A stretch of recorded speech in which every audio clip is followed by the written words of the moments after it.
এখন আমাদের সাথেই বৈষম্য করতেছে, বৈষম্য বিরোধী নাম দিয়ে আমাদের সাথে বৈষম্য করতেছিল। সরকার আমাদের সাথে খেলাধুলা করতেছে।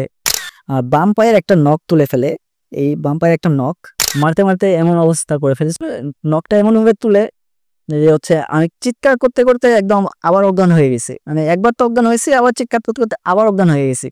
একজন এসে আমার শরীরে যে গোপন অংশটা সেটা সেখানে আঘাত করার চেষ্টা করে, যেন হচ্ছে আমি স্পট ডেড হয়ে যাই ওইখানেই। একটা সেলের মধ্যে আটকে রাখে, এমন একটা নোংরা সেলের মধ্যে একটা অ্যাটাচড বাথরুম, সেটাকে অর্ধেক দেওয়াল করা, যেখান থেকে হচ্ছে আপনাকে বাইরে থেকে পর্যবেক্ষণ করতে পারবে যে আপনি ওয়াশরুমের মধ্যে কি করতেছেন। মানে এতটা বিচ্ছিরি অবস্থা আছে ওইখানে। আমি মারা গেছি, সিএনজি দিয়ে আমি বাসায় যাই, আমার মৃত্যু সংবাদ ভাইরাল হয়ে গেছে।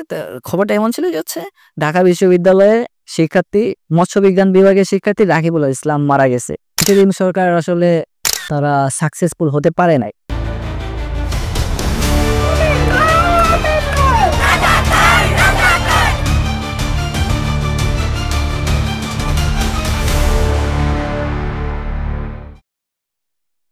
প্রিয় দর্শক, আসসালামু আলাইকুম। মেটা নিউজ নিবেদিত জুলাই আন্দোলনের স্মৃতিচারণ নিয়ে আইনিউজ বিডির বিশেষ আয়োজন লাল জুলাইয়ের দিনগুলিতে আমি জুয়েল আজম আপনাদের স্বাগত জানাচ্ছি। আজকে আমাদের অনুষ্ঠানে যিনি অতিথি হিসেবে রয়েছেন, তিনি ঠিক জুলাই আন্দোলনের শুরু থেকে ফ্যাসিজমের বিরুদ্ধে লড়ে গিয়েছেন এবং একটা সময় তিনি কারা অন্তরীণ হন। কারা অন্তরীণের আগে ছাত্রলীগ কর্তৃক প্রহার শিকার হন। এছাড়াও যিনি নিরাপদ সড়ক আন্দোলন থেকে শুরু করে আওয়ামী লীগ শাসন আমলেও রাস্তার উন্নয়নের মতো কাব্যগ্রন্থ লিখেন শুধুমাত্র ফ্যাসিজমের বিরুদ্ধে। আমাদের সঙ্গে অতিথি হিসেবে রয়েছেন বৈষম্য বিরোধী ছাত্র আন্দোলনের সাবেক সমন্বয়ক ও কেন্দ্রীয় নির্বাহী সদস্য ইব্রাহিম নীরব। স্বাগত জানাচ্ছি আপনাকে। কেমন আছেন? একটু শারীরিকভাবে অসুস্থ। আন্দোলনের সময় যে আমরা টর্চারের শিকার হয়েছিলাম, ওইটার ইফেক্ট এখনো আছে, তবে চিকিৎসা চলমান।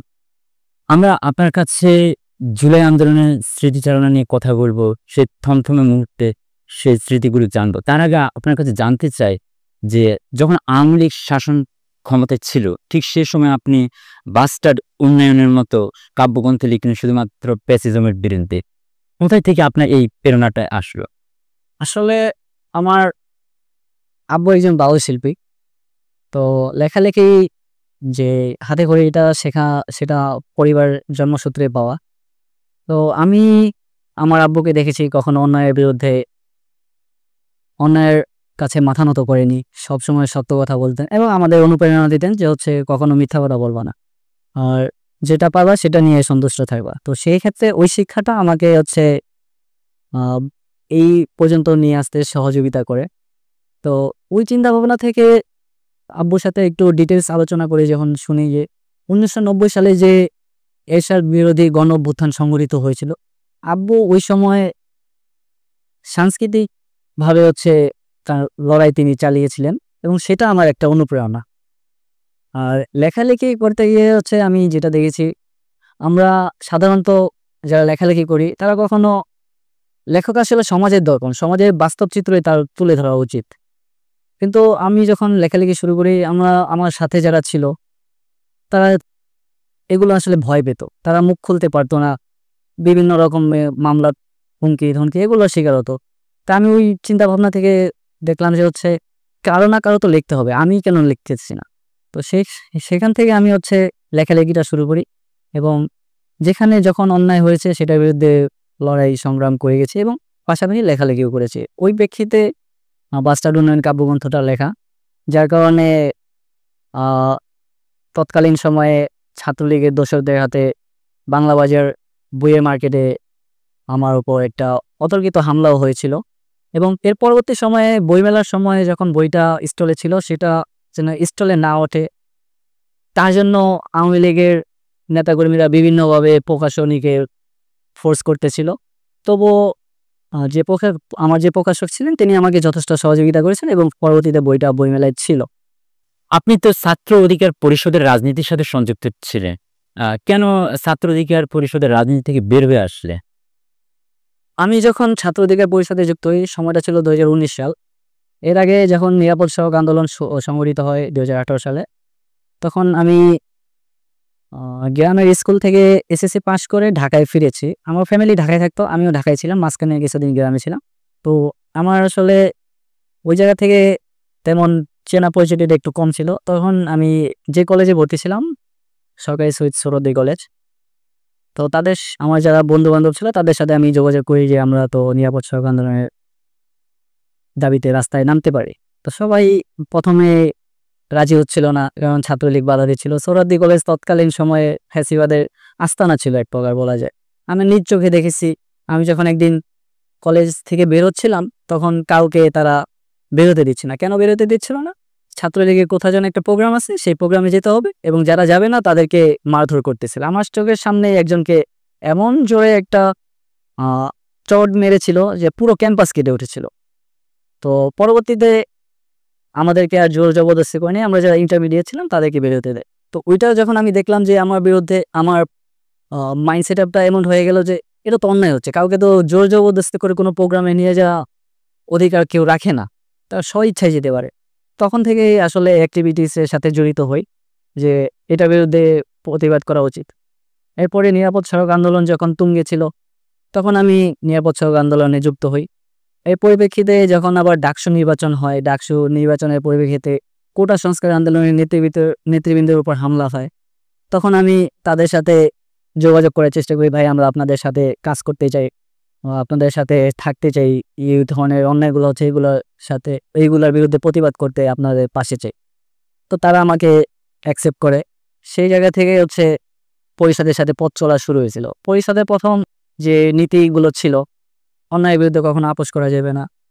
তো ওই জায়গা থেকে আসলে পরিষদ ধীরে, ধীরে সরে যাচ্ছিল। যখন ২২ সালের দিকে একটা বন্যা হয়েছিল, তখন আমাদের যে ঢাকা মহানগর দক্ষিণ কমিটি, তখন আমরা বিভিন্ন জায়গায় ঘুরে, ঘুরে ফান্ড রাইজিং করি। ফান্ড রাইজিং এর সময় আমরা বিভিন্নভাবে হামলা, হুমকির শিকার হয়েছিলাম।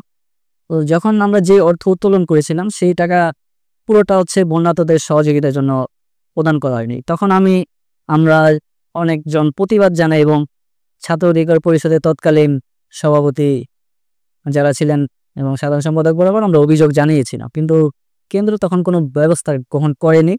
যার কারণে আমাদের মধ্যে একটা আ আভ্যন্তরীণ একটা ঝামেলার সৃষ্টি হয়েছিল এবং ওই পরিপ্রেক্ষিতে আ অনেকে আমাদের উপর ক্ষিপ্ত হয়ে যায়, আমাদেরকে বিভিন্নভাবে সংগঠন থেকে মাইনাস করার চেষ্টা করে থাকে। তবুও আমরা সংগঠনকে নিয়ে ভালোবাসার স্বার্থে সংগঠনে থেকে গিয়েছিলাম। কিন্তু যখন এক পর্যায়ে দেখলাম যে আমাদের আর হচ্ছে না, আমরা এখানে আমাদের নীতির বাইরে চলে যাচ্ছি, আ সেক্ষেত্রে আর ওইখানে থাকার প্রশ্ন ওঠে না। যখন আমরা ছাত্র অধিকার পরিষদের উপদেষ্টা নুরুল হক নূর ভাই, উনাকে জানাই, উনিও বলেন যে তোমাদের সেন্ট্রালকে জানিয়েছি, সেন্ট্রাল ব্যবস্থা নেবে। একটা দায়সারা স্টেটমেন্ট দিয়ে তিনি আমাদেরকে সেখান থেকে ফেরত পাঠিয়ে দেন। যার কারণে আমাদের আসলে আর কোনো যাওয়ার জায়গা ছিল না, বিধায় আমরা ওইখান থেকে সরে আসছি। এবং ওই সময় আমরা দেখেছি যে হচ্ছে ঢাকা বিশ্ববিদ্যালয়ের ছাত্র অধিকার পরিষদে যারা নেতৃবৃন্দ ছিলেন, তারা একটা প্রশ্ন তোলে যে হচ্ছে ছাত্র অধিকার পরিষদ কি গণ অধিকার পরিষদের লেজুর ভিত্তিক করবে কিনা। তো এই প্রশ্নটা আমাদের সবার মধ্যেও ছিল, কিন্তু আমরা আসলে বলার স্কোপ পাচ্ছিলাম না বা আমাদেরকে দমিয়ে রাখার চেষ্টা করা হচ্ছিল। তো সেই জায়গা থেকে যখন ঢাকা বিশ্ববিদ্যালয়ের নেতৃবৃন্দ প্রশ্ন করে, তো তাদেরকে হচ্ছে তারা কোনো স্বচ্ছ জবাবদিহিতা করতে পারে না। যেমন কাহিনীটা হয়েছিল যে হচ্ছে গণ অধিকার পরিষদে যখন প্রথম কাউন্সিল হয়, তখন বিশেষ নোটিশে হচ্ছে ছাত্র অধিকার পরিষদের কেন্দ্রীয় সাধারণ সম্পাদক এবং সভাপতিকে হচ্ছে ভোটার করা হয়, যেটা তাদেরকে হচ্ছে লেজুর ভিত্তিক করার একটা ওয়ে ক্রিয়েট করে দেয় যে গণ অধিকার পরিষদ ছাত্র অধিকার পরিষদের অঙ্গ সংগঠন হিসেবে। কিন্তু আমাদের যে খসড়া গঠনতন্ত্র ছিল তৎকালীন সময়ে, যেটা এখনো বিদ্যমান আমার জানা মতে, সেই খসড়া গঠনতন্ত্রে ছাত্র অধিকার পরিষদকে একটি স্বতন্ত্র স্বাধীন সংগঠন হিসেবে জাতীয় পথ চলার অভিপ্রায় ব্যক্ত করা হয়েছিল। সেটা যখন সংগঠনের গঠনতন্ত্রের নীতিবিরুদ্ধে কাজ হয়ে যায়, তখন ঢাকা বিশ্ববিদ্যালয়ে নেতৃবৃন্দ আমাদের সাথে যোগাযোগ করে যে আমরা এটা প্রশ্ন তুলতেছি, তোমরা কি আমাদের সাথে থাকবে না। তো আমরা সুযোগ পেলাম, তখন আমরা এটা নিয়ে আলোচনা শুরু করি এবং আমাদের যে ঢাকা মহানগর দক্ষিণের কমিটি ছিল তাদের সাথেও যোগাযোগ করি। কিন্তু আমাদের সভাপতি এবং সাধারণ সম্পাদক এটা মেনে নিতে অস্বীকৃতি জানায় এবং ঢাকা বিশ্ববিদ্যালয়ের বিদ্রোহী গ্রুপের সাথে চলাফেরা করতে নিষেধ করে। তো আমরা যেখান থেকে দেখলাম যে হচ্ছে আমরা তো আমাদের জায়গা থেকে নীতিবান জায়গা থেকে হচ্ছে ঠিক জায়গায় আছি, কিন্তু পরিষদ তো তাদের লেজুর ভিত্তিহীনতা ছাড়তে পারতেছে না। এরপরে আমরা একটা খবর পেলাম যে হচ্ছে আসিফ মাহমুদ ভাই, বর্তমান যিনি উপদেষ্টা, তৎকালীন ঢাকা বিশ্ববিদ্যালয়ের ছাত্র অধিকার পরিষদের সভাপতি ছিলেন, উনি নূর ভাইয়ের সাথে কথা বলেন। তখন নুরুল হক ভাই আসিফ ভাইকে বলেন যে হচ্ছে আমার একটা ইউনিট না থাকলে কোনো সমস্যা নেই, পরিষদ এভাবে চলতে পারবে। তখন আসিফ ভাই বলেন যে ঠিক আছে, আপনারা তাহলে চলতে পারলে চলেন, আমরা ঢাকা বিশ্ববিদ্যালয় শাখা কমিটি কেউ থাকবো না, সবাই একযোগে পদত্যাগ করে। তো ওই পরিপ্রেক্ষিতে আমিও পদত্যাগ পত্র জমা দেই। আরেকটা প্রশ্ন ছিল, আরেকটা কারণ ছিল, সেটা হচ্ছে যে আমি যখন দল ছাড়ি সেটা ছিল 2023 সালে মার্চ মাস। তো এর আগে ফেব্রুয়ারি মাসে হচ্ছে 17ই ফেব্রুয়ারি আমাদের ছাত্র অধিকার পরিষদের প্রতিষ্ঠা বার্ষিকী ছিল। তো সেখানে ছাত্রলীগ ভয়ঙ্করভাবে আমাদের উপর হামলা করে এবং সেই হামলায় আমি প্রচণ্ড আহত হয়েছিলাম এবং আমার হাতেও কিছুটা ফ্র্যাকচার হয়েছিল।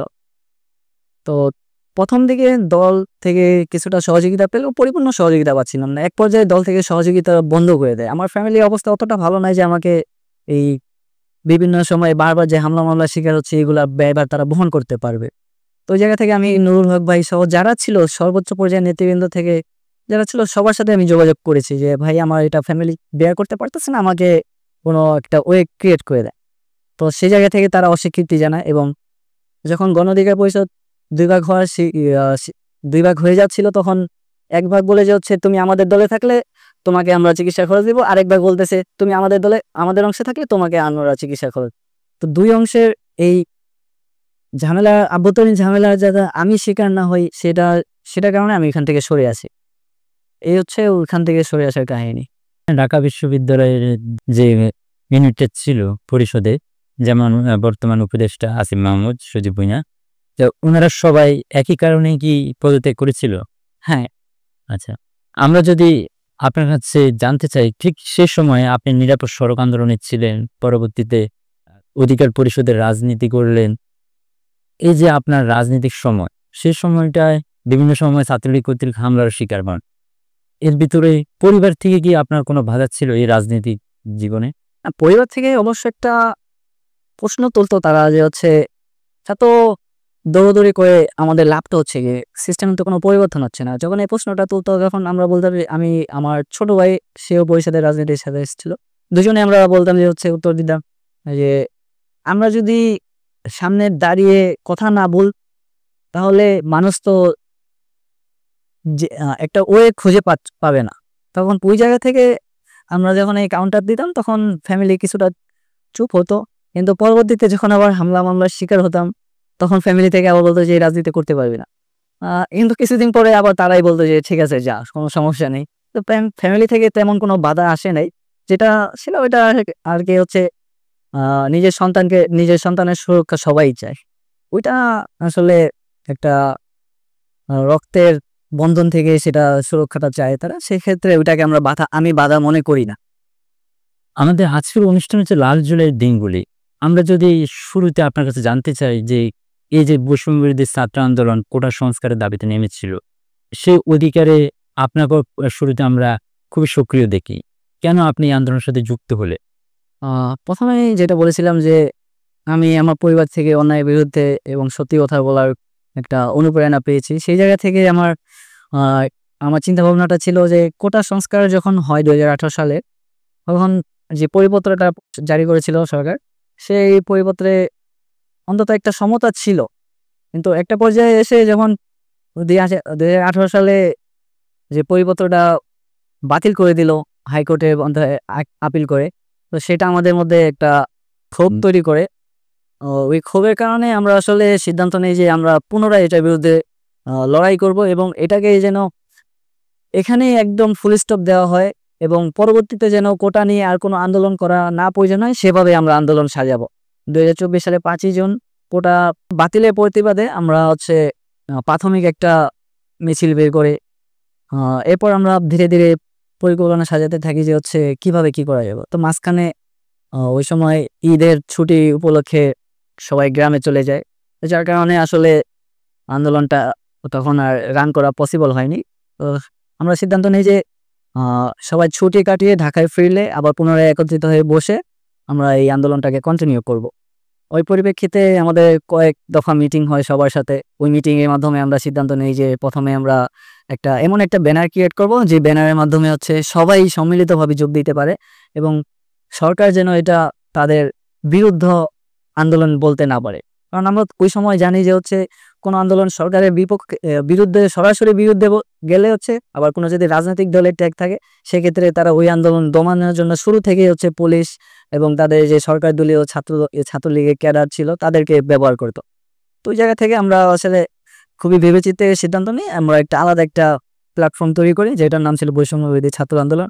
এই ব্যানারের মাধ্যমে সকলের যাত্রা শুরু হয় নতুনভাবে। 5 জুনের পরে প্রথম মিটিংটা হয়েছিল হচ্ছে শহীদ মিনারে, সেটা হচ্ছে 1 জুলাইয়ের আগে, সম্ভবত 2-1 দিন আগে। তো মিটিংয়ে সবাই একটা পরিকল্পনা ফিক্সড করে হচ্ছে 1 জুলাই থেকে শাহবাগে অবরোধের মাধ্যমে আন্দোলনটা শুরু করি। প্রথম দিন আমি হচ্ছে অসুস্থতার কারণে সরাসরি যুক্ত হতে পারিনি, কিন্তু সবাইকে কোঅর্ডিনেট করতেছিলাম।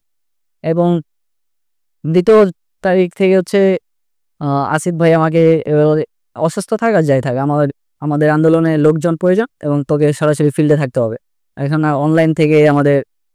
অনলাইনে আমাদের প্রচারণা চলবে, কিন্তু অফলাইনে আমাদের থাকতে হবে। তো সেই জায়গা থেকে সরাসরি আসিফ ভাই আমাকে দায়িত্ব দেয় হচ্ছে জাতীয় বিশ্ববিদ্যালয়ে যেসব শিক্ষা প্রতিষ্ঠানগুলো ছিল সেগুলোকে কোঅর্ডিনেট করা এবং তাদেরকে জাতীয় বিশ্ববিদ্যালয়ের শিক্ষার্থীদের আন্দোলনে উদ্বুদ্ধ করা। কারণ জাতীয় বিশ্ববিদ্যালয়ে শুধু বাংলাদেশ নয়, পৃথিবীর ইতিহাসে সবচেয়ে বেশি শিক্ষার্থীদের প্রতিষ্ঠান হচ্ছে বাংলাদেশের জাতীয় বিশ্ববিদ্যালয়টা। প্রায় 35 লাখ শিক্ষার্থী আছে সেখানে। তো আমরা যদি এত পরিমাণ স্টুডেন্টকে গ্যাদার করতে পারি সেক্ষেত্রে আমাদের আন্দোলনটা সফল হওয়ার একটা ভালো রকমের চান্স ছিল, যেটা পরবর্তীতে আমরা দেখেছি যে জাতীয় বিশ্ববিদ্যালয়ের শিক্ষার্থীরা সারা বাংলাদেশে কিভাবে ছড়িয়ে ছিটিয়ে আন্দোলনটাকে চাঙ্গা করে রেখেছিল। তো ওই জায়গা থেকে আমি শুরু থেকে সবার সাথে যোগাযোগ করতে থাকি এবং এর আগে 2018 সালে যারা কোটা সংস্কার আন্দোলনে জাতীয় বিশ্ববিদ্যালয়ের নেতৃবৃন্দ ছিল, আমি তাদেরকে খুঁজে খুঁজে বের করে তাদের সাথে পরামর্শ করি যে আমরা কিভাবে পরিকল্পনা করলে হচ্ছে জাতীয় বিশ্ববিদ্যালয়ের শিক্ষার্থীরা আন্দোলনে নামতে ইচ্ছুক হবে। তো তাদের পরিকল্পনা অনুযায়ী আমি সবার সাথে আলাদা একটা চ্যাট গ্রুপ ক্রিয়েট করে হচ্ছে এবং হোয়াটসঅ্যাপ গ্রুপ ক্রিয়েট করে সবার সাথে যোগাযোগ করা শুরু করি। এবং সেখানে প্রথমে আমাদের ঢাবির কয়েকজন ভাই আমাকে সহযোগিতা করছিল, পরবর্তীতে সেটা অ্যাক্সেস পূর্ণভাবে আমার কাছে চলে আসে। আমি যখন গ্রেপ্তার হওয়ার আগ পর্যন্ত সারা বাংলাদেশে প্রায় 400-এর উপরে প্রায় 500 থেকে মতো প্রতিষ্ঠানকে আমি হচ্ছে ফিল্ডে নামানোর জন্য প্রয়োজনীয় যে পরিকল্পনা শেয়ার করতে পেরেছিলাম এবং সবাই আমার সাথে যোগাযোগ রেখেছিল এবং কোঅর্ডিনেটটা আমার মাধ্যমে হয়েছিল, পুরো বাংলাদেশে এটা হয়েছিল। এরপর আমাদের যে কর্মসূচিগুলো ছিল, প্রথম দিকে শুধু শাহবাগে কয়েক ঘন্টার অবরোধ ছিল। এরপরে যখন দেখলাম যে সরকার আমাদের সাথে খেলাধুলা করতেছে, আমাদেরকে বিভিন্ন ধরনের ট্যাগ দিচ্ছে এবং বিভিন্নভাবে বাধা দেওয়ার চেষ্টা করতেছে, ওই জায়গা থেকে আমরা দেখলাম যে আমরা যদি দেশে জনগণকে আমাদের পাশে না পাই সেক্ষেত্রে আমরা আন্দোলনটা সফল হতে পারবো না। তো প্রথম আমরা হচ্ছে জনগণকে এঙ্গেজ করার জন্য বাংলা ব্লকেট কর্মসূচি শুরু করি, যেটা নিয়ে বিভিন্ন মহল কুচক্রি প্রচারণা চালায়। যেরকম বর্তমান সময়ে জনপ্রিয় অ্যাক্টিভিস্ট পিনাকি ভট্টাচার্য তখন বাংলা ব্লকেটকে হচ্ছে ইন্ডিয়ান রয়ের পরিকল্পনা বলে সম্বোধিত করে একটা ব্রিফ এক্সপ্লেন ব্যাখ্যা দাঁড় করায় সে। তো যখন আমরা এটা কাউন্টার দিলাম যে আসলে ব্লকেট শব্দটা তো ইংরেজি শব্দ, সেটা যে কেউ ইউজ করতে পারে, কিন্তু সে তাকে সেটা গ্রহণ করতে অনিচ্ছুক জানায়। কিন্তু আমরা আমাদের কার্যক্রম চালিয়ে যাই এবং বাংলা ব্লকেটের শুরু থেকে হচ্ছে আমার দায়িত্ব ছিল চানখারপুল পয়েন্ট। যেহেতু আমার শিক্ষা প্রতিষ্ঠান Sheikh Burhanuddin post graduate college চানখারপুলের পাশে অবস্থিত, ওইখানে আমার যাত্রাটা শুরু হয়, এই দায়িত্বটা নির্ধারিত হয়। আর প্রথম কলেজের শিক্ষার্থীদের সাথে আমি তেমন সহযোগিতা পাইনি, তখন আমাদের ইয়ারে হচ্ছে ইনকোর্স পরীক্ষা চলতেছিল। তো ইনকোর্স পরীক্ষা চলাকালীন কারণে হচ্ছে কেউ আসলে পরীক্ষা রেখে আন্দোলনে আসতে ইচ্ছুক হয়নি। তো এর আগে থেকে আমাদের কর্মসূচি ফেলেছে হচ্ছে আমরা ক্লাস পরীক্ষাও বর্জন করব। তো ওই অনুযায়ী আমি ক্লাস পরীক্ষা বর্জন করে আন্দোলনে যোগ দিতাম, আন্দোলনের সাথে একাত্মতা রেখি। ওই জায়গাটা থেকে হচ্ছে যখন আমি আমার প্রতিষ্ঠানের শিক্ষার্থীদের এঙ্গেজ করতে পারতেছিলাম না, তখন আমার মধ্যে একটা হতাশা কাজ করতেছিল যে নিজের প্রতিষ্ঠানে পাচ্ছিলাম না, তো বাহিরে যারা আছে তারা আমাকে কেন কিভাবে বিশ্বাস করবে, বা তারা কেন আমার নেতৃত্ব মেনে নেবে, বা কেন তারা আমার কথা শুনবে, বা কেন তারা আমার নির্দেশনা মেনে নেবে। হো, এরপর আবার আমি আমার যারা হচ্ছে অ্যাডভাইজার ছিল, মানে যারা 18 কোটা সংস্কার আন্দোলনের নেতৃবৃন্দ ছিল জাতীয় বিশ্ববিদ্যালয়ে, তাদের সাথে পুনরায় আবার যোগাযোগ করি এবং তারা আমাকে কয়েকটা পরামর্শ দেয় যে হচ্ছে আবার সবার সাথে কানেক্টিং করো, এবং যারা তোমার কথা শুনে এরকম প্রথম এরকম কয়েকজনকে নিয়ে হচ্ছে কর্মসূচিগুলো চালিয়ে যাও। পরবর্তীতে দেখবা যে একটা সময় সবাই এটা দেখে অনুপ্রাণিত হয়ে তারা আসবে, এবং ঠিকই সেটা হয়েছে। যখন দেখলো যাচ্ছে চানখারপুল ব্লকেট চলতেছে, শেখ বুরহানুদ্দিনের প্রতি শিক্ষার্থীরা যখন দেখতেছে, তখন পরীক্ষা শেষ হলে তারা হচ্ছে কিছু সময়ের জন্য এসে আমাদের সাথে যোগ দিত, এবং যখন দেখতো যে হচ্ছে তারা গরমে ঘেমে গেছে এবং হচ্ছে দুর্বল হয়ে গেছে, তখন তারা বাসায় চলে যেত। কিন্তু আমাদের তো সারাক্ষণ থাকতে হতো সেখানে, যেহেতু আমাদের দায়িত্ব ছিল। এরপর হচ্ছে প্রথম চানখারপুলে শুধু হচ্ছে ঢাকা বিশ্ববিদ্যালয়ের শহীদুল্লাহ হল এবং অমর একুশ হলের শিক্ষার্থীরা এবং শেখ বুরহানুদ্দিনের শিক্ষার্থীরা ছিল। এর পাশে কয়েকটা প্রতিষ্ঠান ছিল, হচ্ছে শেখ বেগম বদরুন্নেসা মহিলা কলেজ এবং হচ্ছে ঢাকা আলিয়া মাদ্রাসা। এই দুইটা প্রতিষ্ঠানে আমরা সাপোর্ট তেমন পাইনি। তাদের সাথে আমি যখন যোগাযোগ করার চেষ্টা করি, তারা আমাকে জানায় যে তারা আসবে, কিন্তু পরবর্তীতে তারা আসতো না, এবং যদি এসেও থাকে সেক্ষেত্রে তারা সিঙ্গেল কয়েকজন পার্সন আসতো যারা বিচ্ছিন্নভাবে কানেক্টেড হতো। আসলে ঢালাভাবে তারা ব্যানার ট্যানার না নিয়ে আসার কারণে আমরা তাদেরকে আলাদাভাবে চিহ্নিত করতে পারতাম না। তো ওই জায়গা থেকে আবার পুনরায় তাদের সাথে সংযোগ শুরু করলাম। এরপর 10ই জুলাই বদরুন্নেসা কলেজের শিক্ষার্থীরা আমাদের সাথে আন্দোলনে যোগ দেওয়ার চিন্তা ভাবনা করে, এবং তাদের ফেসবুক পোস্ট থেকে আমরা জানতে পারি যে হচ্ছে তারা 7 কলেজের ব্যানারে নীলক্ষেত ব্লকেটে যুক্ত হবে। পরে আমি তাদের যেসব শিক্ষার্থীরা বদরুন্নেসা কলেজের যেসব শিক্ষার্থীরা এই পোস্টগুলা করেছিল তাদের সাথে হচ্ছে যোগাযোগ করার চেষ্টা করি, এবং পাশাপাশি আসিফ ভাই, নাহিদ ভাই এবং হচ্ছে আবু বকর মজুমদার ভাই, কাদের ভাই, এদের সাথে যোগাযোগ করেছি ভাই এরা যদি ওইখানে চলে যায় নীলক্ষেতে। তো বদরুন্নেসা কলেজ তো চানখারপুলের পাশে, বেশি তো দূর না, 2-4 মিনিট লাগে। তো এক্ষেত্রে আমাদের ম্যান সাপোর্টটা যেটা আমরা পাচ্ছি না সেটা কিন্তু আরো কমে যাবে। তো ওই সময়ে 7 থেকে 10ই জুলাই পর্যন্ত আমাদের ব্লকেট চালাতে খুবই হিমশিম খেতে হচ্ছিল, কারণ আমাদের লোকজন তেমন ছিল না। জনসাধারণ তাদের দীর্ঘ জ্যামে আটকে থাকার কারণে একটা বিরক্তিকর অবস্থায় পৌঁছে গিয়ে তারা আমাদের সাথে বাক বিতণ্ডায় জড়াই যেত। আমরাও তাদেরকে শান্তিপূর্ণভাবে বোঝানোর চেষ্টা করি, কিন্তু তারা মানতো না। তো ওই জায়গা থেকে আমাদের যদি জনবলটা বেশি হতো সেক্ষেত্রে আমাদের একটু সুবিধা হইতো। কিন্তু ওই জায়গাটা থেকে পরে যেহেতু বদরুন্নেসা ওদিকে চলে এসেছিল, তাদের সাথে আমি বারবার আলোচনা চালিয়ে যাই, কলে মেসেজে বিভিন্নভাবে অ্যাপ্রোচ করার ট্রাই করতে যাই, আপনার ওইখানে যেন না আমাদের এখানে আসুন, আমাদের সুবিধা হবে, আপনারাও আন্দোলনে যেহেতু যাচ্ছেন এখানে থাকলেও তো অসুবিধা কোথায়। তাদেরকে উদাহরণ দিয়ে যে হচ্ছে বাড়ির উঠান ছেড়ে তো নদীর ঘাটে যাওয়াটা ঠিক না, আগে তো বাড়ির উঠান ঠিক রাখতে হবে। পরবর্তীতে তারা আমাকে জানায় যে হচ্ছে সকালের দিকে সিদ্ধান্ত জানাবে, কিন্তু সকাল দিকে তাদের তেমন রেসপন্স পাচ্ছিলাম না। তাদের মধ্যে কয়েকটা গ্রুপ হয়ে যায়, বদরুন্নেসা শিক্ষার্থীরা কয়েকটা ভাগ হয়ে তারা একটা পক্ষ বলে যে হচ্ছে শাহবাগ যাবে, একটা পক্ষ বলে যে হচ্ছে চানখারপুল থাকবে, আর একটা পক্ষ বলে যে হচ্ছে নীলক্ষেত যাবে। এরকম বিভিন্ন মতানৈক্যের কারণে হচ্ছে তারা সকাল 10টা থেকে ব্লকেট শুরু হওয়ার কথা থাকলেও সেটা তারা জয়েন করেছে 12:30টার দিকে। ততক্ষণ আমাদের সামলাতে খুবই হিমশিম খেতে হয়েছিল। যখন তারা আসে তখন আমরা একটু পূর্ণ শক্তি নিয়ে হচ্ছে পূর্ণ উদ্যমে হচ্ছে ব্লকেটটা শুরু করি, এবং আশেপাশের মানুষের সাথেও প্রথম দিকে আমাদের অসহযোগিতা করলে পরবর্তীতে তারা সহযোগিতা করতে রাজি হয় এবং তারা আমাদেরকে সাপোর্ট দিতে থাকে। তো এক পর্যায়ে তারা জনগণ ক্ষিপ্ত হয়তো, কিছু রিক্সাওয়ালা যারা ছিল তারা তো দৈনিক আয়ের মানুষ, তো সেক্ষেত্রে তারা তো রিক্সা চালাতে পারতো না। সেক্ষেত্রে তারা আমাদেরকে প্রথম একটু বকাঝকা করতো, পরবর্তীতে তাদের ম্যানেজ করার পরে তারা আর কি এটা করতো না। তখন বলতাম যে দেখেন আঙ্কেল বা মামা, যেটাই বলি না কেন তাদেরকে, যে সম্বোধনে করতাম তাদেরকে বলতাম যে দেখেন এখানে তো আমরা শুধু আমাদের কথা চিন্তা ভাবনা করে নামতেছি না, আমাদের যে ভবিষ্যৎ প্রজন্ম তারাও তো সরকারি চাকরি করবে না এমন তো কোনো কথা নেই। আমি আন্দোলনে নামছি, আমার প্রথম দিকে স্টেটমেন্ট ছিল আমি সরকারি চাকরিতে জয়েন হব না, কিন্তু আমার ভবিষ্যৎ পরবর্তী প্রজন্ম যে হচ্ছে সরকারি চাকরিতে জয়েন হবে কিনা সেটা তো আমি তাদেরকে আহ, চাপিয়ে দিতে পারি না যে তোমরা জয়েন হবা না সরকারি চাকরিতে, আমি জয়েন হয় না তোমরা জয়েন হবে, এটা তো আমি করতে পারি না, ফোর্স করতে পারি না তাদেরকে। তো ওই জায়গা থেকে তাদেরকে বুঝাইলাম যে হচ্ছে আমাদের ভবিষ্যৎ প্রজন্মের ক্যারিয়ারের চিন্তা ভাবনা করেও, তাদের নিরাপত্তার চিন্তা ভাবনা করেও সেক্ষেত্রে এই আন্দোলনটা প্রয়োজন। এবং মেধার ভিত্তিতে যদি চাকরিতে কেউ টিকে থাকতে পারে সেক্ষেত্রে তো কোটার কোনো প্রয়োজন নেই। কিন্তু কোটা ব্যবস্থাটা আসলে আমাদের বাংলাদেশের যে করাপশন সিস্টেমটা আছে, করাপশনগুলো হচ্ছে সেগুলোকে আরো উস্কে দিচ্ছিল। কারণ একজন কম নাম্বার পেল, সেইখানে সে যে বেশি নাম্বার পাইছে, তার কোটা না থাকার কারণে যে কম নাম্বার পেলো সে হচ্ছে চাকরিটা পেয়ে গেল, কিন্তু তার মেধা কম, তার যোগ্যতাও কম।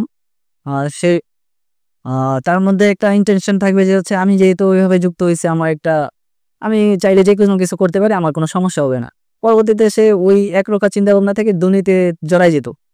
আহ, এক্ষেত্রে আমাদের যুক্তি ছিল যে হচ্ছে ম্যাথামেটিক্স আসলে দুর্নীতি করে কিনা। আমাদের যুক্তি ছিল হচ্ছে যে যখন আপনি নিজের যোগ্যতায় চাকরি পাবেন তখন আপনার ওই ইন্টেনশনটা কাজ করবে না যে আমি তো ঘুষ দিয়ে যুক্ত হয় নাই, আমি কেন ঘুষ নিব আরেকজন থেকে, কেন আরেকজন থেকে সবার সাথে দুর্নীতি করবো। জনগণ যেহেতু আমাকে বেতন দিচ্ছে, জনগণের ট্যাক্সের থেকে আমি বেতন পাচ্ছি, সেখানে আসলে আমার তো দুর্নীতি করার কোনো অপশন প্রয়োজন নেই। ওই চিন্তা ভাবনা থেকে আমরা আসলে এঙ্গেজ করতে সক্ষম হই। না কোটা আন্দোলন ছিল শুরুতে, পরবর্তীতে শেখ হাসিনা দেশে আসেন চীন সফর শেষে, এসে যখন প্রেস বিবৃতি দিয়ে আন্দোলনকারী সবাইকে ডালাভাবে রাজাকারে সন্তানেরা ট্যাগ দেন, ঠিক সেই সময় কি আপনার কাছে মনে হয়েছিল এটা শুধুমাত্র কোটা সংস্কার আন্দোলনের পর্যন্ত আছে? প্রথম যখন 14 জুলাই শুরু সকাল দিকে আমরা হচ্ছে বঙ্গভবন অভিমুখে স্মারকলিপি জমা দেওয়ার জন্য যাত্রা করেছিলাম, তো সেখানে আমরা বিভিন্ন জায়গায় বাধাপ্রাপ্ত হয়েছিলাম, পুলিশে ব্যারিকেড ভেঙে কয়েক জায়গায় আমি নিজে প্রথমে উদ্যোগ নিয়ে ব্যারিকেড ভেঙেছি। এরকম কয়েকটা ভিডিও ফুটেজও আপনারা পাইয়েন, যেখানে হচ্ছে আহ প্রথম দিকে আমাকে দেখা যাচ্ছে। তো ওইখান থেকে আসলে আমাদের ইন্টেনশন ছিল না কি এটা সরকার পতনের দিকে নিয়ে যাওয়া, কারণ এটা হলে যে আমাদের শিক্ষার্থীরা মারা যাবে এবং তাদের নিরাপত্তা একটা আশঙ্কা তৈরি হবে, এবং যারা আন্দোলনে অংশগ্রহণ করেছে তাদের ভবিষ্যৎ অনিশ্চিত হয়ে যাবে, তারা কি বাংলাদেশে থাকতে পারবে কিনা সেটা আমাদের মাথায় ছিল। তো ওই জায়গা থেকে আমরা প্রথম থেকে এই চিন্তা ভাবনা করিনি একদম। যখন বঙ্গভবন অভিমুখে আমরা হচ্ছে স্মারকলিপি জমা দিতে বাধাপ্রাপ্ত হইলাম, তখন সেখানে কয়েকটা প্রতিনিধি রাষ্ট্রপতির তরফ থেকে পাঠাতে বলে, কিন্তু ওইখানে একটা বৈষম্য হয় যে জাতীয় বিশ্ববিদ্যালয়ের শিক্ষার্থীর মধ্যে থেকে কোনো প্রতিনিধি তারা সিলেক্ট করে না, কিন্তু বাংলাদেশের সবচেয়ে বেশি শিক্ষার্থী কিন্তু জাতীয় বিশ্ববিদ্যালয়ে অধ্যয়নরত। তো সেই জায়গা থেকে প্রথম সারি যারা ছিল তাদের যুক্তি ছিল যে হচ্ছে জাতীয় বিশ্ববিদ্যালয়ের শিক্ষার্থীদের মেধা নাই, তারা অন্যের গোলামি করতে অভ্যস্ত। তো এই যুক্তি শুনে আমার আসলে আন্দোলন থেকে আন্দোলনের যে প্রথম দিকে যে উদ্যমটা কাজ করতেছিল সেটা আসলে ডিমোটিভেট হয়ে যায় আমি, যে আমার ভাই বোনেরা আসলে কোটা সংস্কারের বিরুদ্ধে আন্দোলন করে কোটা এখন আমাদের সাথে বৈষম্য করতেছে, বৈষম্য বিরোধী নাম দিয়ে আমাদের সাথে বৈষম্য করতেছিল। তো পরবর্তীতে ওইটা আসলে আমার কাছে খুবই হতাশ লাগে। আমি সবার সাথে আলোচনা করি যে ভাই আমি এখন আর আন্দোলনে থাকবো না, সবাই আমাকে বলছে তুমি এখন সরে গেলে তোমার ভরসায় যারা মাঠে নেমেছে তারা কি করবে। তো ওই জায়গা থেকে পরবর্তীতে আবার সবার সাথে আমার সমঝোতা হয় যে পরবর্তী কোনো কার্যক্রম হইলে জাতীয় বিশ্ববিদ্যালয় থেকে অবশ্যই প্রতিনিধি থাকবে এবং সেখানে তাদের সর্বোচ্চ প্রায়োরিটি দেওয়া হবে। সেই আশা নিয়ে আমি পরবর্তীতে আন্দোলন কন্টিনিউ করে যাই। এরপর আমরা রাতে যখন আমাদের একটা বাসা ছিল হচ্ছে আমাদের শেখ বুরহানুদ্দিন কলেজের অপোজিটে স্বপ্ন ভবনে, আমাদের প্রথম সারির নেতৃবৃন্দরা হচ্ছে মেস ভাড়া করে থাকতো। তো ওই বাসায় যখন আমরা হচ্ছে মিটিং করতেছিলাম, তো রাতের এক মুহূর্তে দেখি যে হচ্ছে ঢাকা বিশ্ববিদ্যালয়ের সূর্য সেন হলের শিক্ষার্থীরা ওই প্রধানমন্ত্রী রাজাকারের নাতিপুতিরা চাকরি পাবে কিনা, মুক্তিযোদ্ধার নাতিরা চাকরি পাবে না, তো রাজাকারের নাতিপুতিরা কি চাকরি পাবে কিনা। তো এই বক্তব্য পরিপ্রেক্ষিতে একটা স্যাটায়ার স্লোগান হিসেবে ক্রিয়েট করেছে হচ্ছে তুমি কে আমি কে রাজাকার। তো এখানে ঢালাওভাবে আমরা যে রাজাকার এটা স্বীকার করা হয়নি। আমার বাবা তো হচ্ছে শুরু থেকে আন্দোলনের সাপোর্ট দিয়ে গেছিল এবং আমার দাদা যারা ছিল তারা মুক্তিযোদ্ধাদের সহায়তা করেছিল। মুক্তিযুদ্ধে অংশগ্রহণ না করলেও তারা আন্দোলনে এই মুক্তিযুদ্ধের পক্ষে ছিল। এবং আমার ফুফা ছোট ফুপুর জামাই, উনি সরাসরি মুক্তিযুদ্ধে অংশ নিয়েছিলেন এবং আমাদের যে এলাকাটা ছিল ওইখানে সাব কমান্ডার ছিলেন তিনি, কিন্তু তার অফিসিয়ালি কোনো স্বীকৃতি নেই। সরকারের পক্ষ থেকে তাকে কোনো সার্টিফিকেট বা আর্থিক সহায়তা তেমন কোনো প্রদান করা হয়নি, কিন্তু সে মুক্তিযুদ্ধের। তো ওই জায়গা থেকে তো আমার চিন্তা ভাবনা আছে, আমরা কেন রাজাকার হবো, আমাদের পরিবারের লোকজন তো মুক্তিযুদ্ধ করেছিল। তখন আমাদের মাথায় কাজ করতেছিল যে যেহেতু এটা প্রধানমন্ত্রী আমাদেরকে ঢালাভাবে রাজাকার বলে দিয়েছে যে আন্দোলনকারীরা রাজাকার, সেক্ষেত্রে আমাদের প্রতিবাদ তো অবশ্যই জানাতে হবে।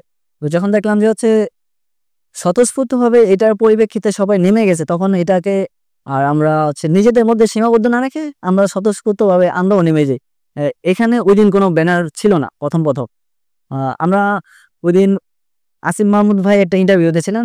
আমি আসিফ ভাইকে বলি যে ভাই, ঢাবিতে স্যাটার স্লোগান হচ্ছে, আমাদেরকে দ্রুত ওইখানে যেতে হবে, আমরা যদি শিক্ষার্থীদের সাথে যোগ দেই তাহলে শিক্ষার্থীরা আমাদের সাথে পরবর্তীতে থাকবে। আসিফ ভাই ইন্টারভিউটা শেষ করে সরাসরি আমরা ঢাবিতে চলে যাই রিক্সা নিয়ে।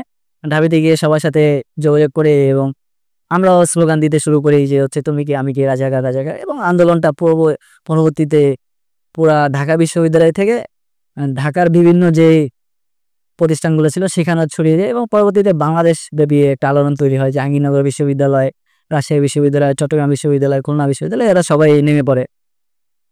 ওই জায়গা থেকে চিন্তা ভাবনা করলে দেখা যায় যে এটা আসলে সরকার পতনের আন্দোলন ছিল না, আমাদের যে নিজের পরিচয়টা ছিল সেটা রক্ষার্থে আমরা আসলে নেমে গিয়েছিলাম। ঢাকা বিশ্ববিদ্যালয়ে যখন ছাত্রলীগ বহিরাগত নিয়ে শিক্ষার্থীদের উপর হামলা করে, আপনি বদিউন্নেসা কলেজের শিক্ষার্থীদেরকে কলেজ থেকে নিয়ে এসে আবার ঢাকা বিশ্ববিদ্যালয়ের শিক্ষার্থীদের রক্ষায় আন্দোলনে যোগ দিয়েছিলেন, সেই মুহূর্তটা আমরা জানতে চাই। ওই ঘটনা আসলে 17 জুলাই, কিন্তু এর আগে যেটা হয়েছিল 15 জুলাই, ওইটা একটু শেয়ার করি আমি। 15 জুলাই কাহিনীটা হয়েছিল, আমরা প্রথমে টিএসসিতে জড়ো হই এবং দেখি যে আগের দিন রাতে আর্জেন্টিনা সম্ভবত একটা ফাইনাল ম্যাচ ছিল, ফিনালিজামা কাপ সম্ভবত। তো ফিনালিজামা কাপের পরিপ্রেক্ষিতে আর্জেন্টিনা বিজয়ী হয়। যে আর্জেন্টিনা ম্যাচ থাকার কারণে অধিকাংশ আন্দোলনকারী, যেহেতু বাংলাদেশে আর্জেন্টিনার বিশাল বড় সাপোর্ট ফ্যান বেজ রয়েছে, তো তারা আসলে খেলা দেখার পরে আর ঘুম থেকে উঠে আন্দোলনে যোগ দিতে পারেনি। তো সেক্ষেত্রে আমাদের একটু জনবল কম ছিল। তো আমরা ওই জায়গা থেকে চিন্তা ভাবনা করলাম যে আমরা ঢাকা বিশ্ববিদ্যালয়ের হলগুলোতে যেয়ে প্রচারণা চালাই যে সবাই আন্দোলনে আসুন। আন্দোলনে যখন আমরা ঢাকা বিশ্ববিদ্যালয়ে শিক্ষার্থীদের বিভিন্ন হলপাড়ায় গিয়ে ডাকতে থাকি মাইকিং করে, তখন আমাদের ছাত্রলীগের নেতৃবৃন্দ বাধা দেওয়ার এক পর্যায়ে প্রথম তারা টিকতে পারেনি, কারণ তারা সংখ্যায় অল্প ছিল। এরপরে তারা তাদের অন্যান্য ইউনিটগুলো ছিল তাদের সাথে যোগাযোগ করে তারা ম্যান পাওয়ার বাড়াতে থাকে। আর শেষ পর্যায়ে এসে 71 হলের সামনে যখন আসি, তখন আমরা একদম বেকায়দায় পড়ে যাই। যখন আমরা প্রথমে হলগেটের তালা মেরে দেয়, হলগেটের তালা ভেঙে আমরা ভিতরে প্রবেশ করি, শিক্ষার্থীদের মাইকিং করে রাখতে থাকি। ওই সময় ছাত্রলীগের কর্মী যারা ছিল তারা হলের বিল্ডিংগুলো, ভবন থেকে 7 তলা 8 তলা উঁচু স্থান থেকে আমাদেরকে ইট পাথর, ঘরের বিভিন্ন আসবাবপত্র এগুলো নিক্ষেপ করে দেয়। আমার শরীরে কয়েকটা জায়গায় ইট পাথর এসে আঘাত করে, যেটা যে মাথায় প্রথমে আঘাত করে। তখন আমি ভিডিও করতেছিলাম যে কারা কারা করতেছে। তো ভিডিও করার সময় আমার মাথার উপরে ইট আঘাত করে, পায়ে আঘাত করে। তো আমি সাথে সাথে বসে পড়ি, নিরাপদ জায়গা পাচ্ছিলাম না যে কোথায় গিয়ে সেফ জায়গায় থাকবো বা তাদের ইট পাটকেলগুলা থেকে নিজেকে রক্ষা করতে পারবো। তো পুরো জায়গাটায় খোলামেলা ছিল, তো তারা বেশি সুবিধা পাচ্ছিল, যেহেতু তারা উপরে ছিল আমরা নিচে। আমরা তো প্রতিরোধ তেমন গড়ে তুলতে পারতেছিলাম না। ওই সময় আঘাতগুলা তো আমাদের আসলে এমনভাবে আঘাতগুলা করতেছিল যাতে আমরা পরবর্তীতে ঘুরে দাঁড়াতে না পারি।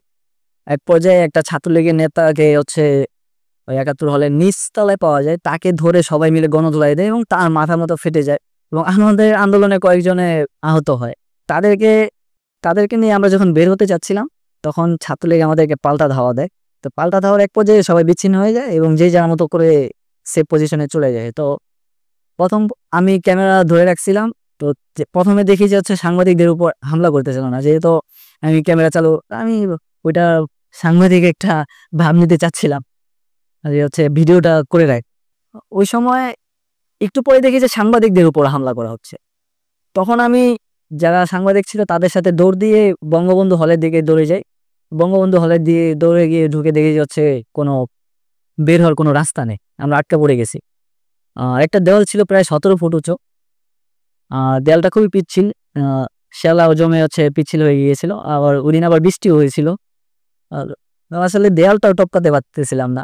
একটা ভাঙা জায়গা দেখা যায়, তো ওই ভাঙা জায়গা থেকে দেয়ালটা টপকে ওই পেছন দিয়ে হচ্ছে শাহবাগ দিয়ে ঘুরে পুনরায় আবার যখন আমরা ব্রিজ চত্বরে আসি, এর আগে হচ্ছে আমরা আমাদের যারা টিএসসিতে অবস্থানরত আন্দোলনকারী ছিল তাদেরকে ইনফর্ম করি যে আমাদের উপর হামলা হচ্ছে, আপনারা আসেন। তো তারা আস্তে আস্তে কিন্তু আমরা হচ্ছে ওইখান থেকে অবস্থান সরাই নিতে হয়। তারা আসে যখন, তারাও আবার হামলার শিকার হয়। ততক্ষণে ছাত্রলীগ তাদের সন্ত্রাসী ক্যাডারদের একত্রিত করে ফেলছে। এক ধাওয়া পাল্টা চলতেছিল। আমি যখন ঘুরে আসি তখন দেখি যে হচ্ছে সবাই এক্সপোজিশন হলের ভিতরে আটকা পড়ে গেছে। তো তাদেরকে আমরা ধাওয়া দিয়ে বের করে আনি। বের করে এনে আবার হচ্ছে মধুর ক্যান্টিনের সামনে, যেটাকে শ্যাডো চত্বর বলা হয়, শ্যাডোর সামনে এসে হচ্ছে প্রতিরোধ গড়ে তুলি। মধুর ক্যান্টিনের সামনে ছাত্রলীগ অবস্থানে, আমরা অবস্থানে শ্যাডোতে। আমাদের হাতে তো তেমন কিছু ছিল না, কিন্তু তাদের হাতে ককটেল, তারপর হচ্ছে লাঠি সোটা, আমাদের হাতে জাস্ট পতাকা ছিল। এই তো ওইটা দিয়ে তো তেমন প্রতিরোধ করা সম্ভব না। আমরা যতক্ষণ পারছি চেষ্টা করে গেছি, কিন্তু আমাদের যে মাইক ম্যান ছিল, যে স্লোগান দিচ্ছিল, কে তখন স্লোগান দিচ্ছিল জানি না। আমরা তো তখন ওই ছাত্রলীগ ঠেকাতে ব্যস্ত যেন তারা আমাদের শিক্ষার্থীদের উপর হামলা না করতে পারে। কিন্তু মাইক থেকে হঠাৎ করে স্লোগান আসে, ঘোষণা আসে যে হচ্ছে সবাই বিসি চত্বরের দিকে মুভ করে হচ্ছে সবাই আমরা সেখানে অবস্থান নিব। তো ওইটা সুযোগটা ছাত্রলীগ আসলে নিয়ে নেয়। যখন আমরা শ্যাডো থেকে হচ্ছে বিসি চত্বরের দিকে যাচ্ছি, তখন তো আমরা পিছনে, আমরা তো পিঠের দিকে হচ্ছে পড়ে যাই, আর ছাত্রলীগ সামনে পড়ে যায়। আমাদের আসলে ঘুরে যতক্ষণে আমরা পজিশন নিব ততক্ষণে তারা আমাদের উপর হামলা করে বসে এবং সবাই বিচ্ছিন্ন হয়ে যায়, এবং সেখানে ভয়ানকভাবে হচ্ছে আমাদের উপর হামলা চালায়, টর্চারিং করে। আপনারা যেসব ফুটেজগুলো দেখেছেন, ছবিগুলো দেখেছেন, সেখানে কিন্তু সেই নির্মমতার প্রমাণ পেয়েছেন আপনারা। যদি আমি সেই ফুটেজে নাই, কিন্তু ওই যে ওখানে যে ককটেল বিস্ফোরণ হয় এবং আমাদের উপর যে নির্যাতন চালায়, সেখানে আমিও নির্যাতনের শিকার হই। এবং পরবর্তীতে এমন অবস্থা হয় যে আমি যখন হাসপাতালে যাই তখন আমি বুঝি নাই যে আমার এতটা ক্ষতি হয়ে গেছে শরীরের উপর। তখন আমি যারা অন্যান্য আহত ছিল তাদেরকে ভলান্টিয়ারিং করতেছিলাম যে তাদের দ্রুত সেবা নিশ্চিত করা যায় কিনা। ওইখানে যে দেখি যে হচ্ছে প্রথম কিছুক্ষণ ওই ভলান্টিয়ারিং চালিয়ে যাওয়ার পরে দেখি যে আমার নিজের শরীর আর দাঁড়িয়ে থাকতে পারতেছে না। আমার শরীরের ডান পাশটা একদম অবশ হয়ে যাচ্ছিল। তো আমার সামনে আরেকজন প্রতিবাদী কবি আহমেদ ইসাক, উনি ছিলেন। আমি ওনাকে আস্তে করে ডাক দিই যে ভাই, আমার ডান পাশটা অবশ হয়ে যাচ্ছে, আমি নিঃশ্বাস নিতে পারতেছি না। তো উনি সাথে সাথে আমাকে কোলে করে নিয়ে হচ্ছে বেডে শোয়াই দেয় এবং ডাক্তারকে ইনফরমেশন করে। ডাক্তার আমাকে ওষুধপত্র দেয়, প্রয়োজনীয় প্রাইমারি যে চিকিৎসা ওষুধগুলো ছিল তার, সেগুলো একটা ইঞ্জেকশন, ব্যথানাশক ইঞ্জেকশন দেয় এবং এক্স-রে করতে বলে এবং সিটি স্ক্যানও করতে বলে। সিটি স্ক্যান নিয়ে তেমন কিছু দেখা যায়নি, পাওয়া যায়নি। যখন আমি এক্স-রে রুমে যাই তখন হাসপাতালের মধ্যেই, ঢাকা মেডিকেলের মধ্যেই ছাত্রলীগ ঢুকে আন্দোলনকারী যারা চিকিৎসা নিচ্ছিল তাদের উপর পুনরায় আবার হামলা করার চেষ্টা করতে থাকে। তো প্রশাসন সেখানে নির্লিপ্ত ছিল, তারা কোনো প্রকার বাধা দেয় নাই ছাত্রলীগকে। চিকিৎসা তো একটা মৌলিক অধিকার সবার, এটা সবাই পাওয়া উচিত।